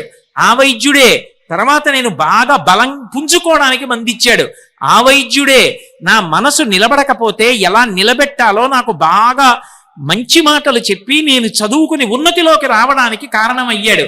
ఒక్క వైద్యుడే 3 పనులు చేసినట్టు ఆ ఒక్క అమ్మవారే 3 రూపాలు పొందిందన్న జ్ఞానం కలుగుతుంది. అప్పుడు అభేదం, అప్పుడు భేదం ఉండదు. ఇంకా భేద బుద్ధి నశించిపోతుంది. లేకపోతే ఒకటిలోకి ఎలా పెడతారు? అసలు ఇక అది జ్ఞానం ఎలా అవుతుంది? సరస్వతీ కటాక్షం ఎలా అవుతుంది? అందుకే ఇప్పటికీ మన వాళ్ళు అన్ని చోట్ల ఒక కీర్తన పాడుతుంటారు. ఆ కీర్తనలో సరస్వతీదేవిని పిలుస్తున్నారా, లక్ష్మీదేవిని పిలుస్తున్నారా, లేకపోతే అసలు పార్వతీదేవిని పిలుస్తున్నారా అనేటటువంటిది చెప్పడం మొట్టమొదట కొంచెం కష్టమా అన్నట్టుగా ఉంటుంది ఆ కీర్తన. మీరు చూడండి, వరవీణా మృదుపాణి వనరుహలోచను రాణి సురుచిర బంబర వేణి సురనుత కళ్యాణి, అలాగే నిరుపమ శుభగుణ లోల నిరత దయాప్రద శీల వరదాప్రియ రంగనాయకి వాంఛిత ఫలదాయకి. అటువంటి తల్లి సరసిజాసన జనని జయ జయ జయ జయ జయ 5 మాటలు చెప్పి మళ్ళీ మొదటి పల్లవి పాడతారు. అక్కడికి వచ్చేటప్పటికి వరవీణా మృదుపాణి అంటారు. మీరు ఆ కీర్తన జాగ్రత్తగా పరిశీలించండి. అది ఎవరు మీకు చెప్పారు?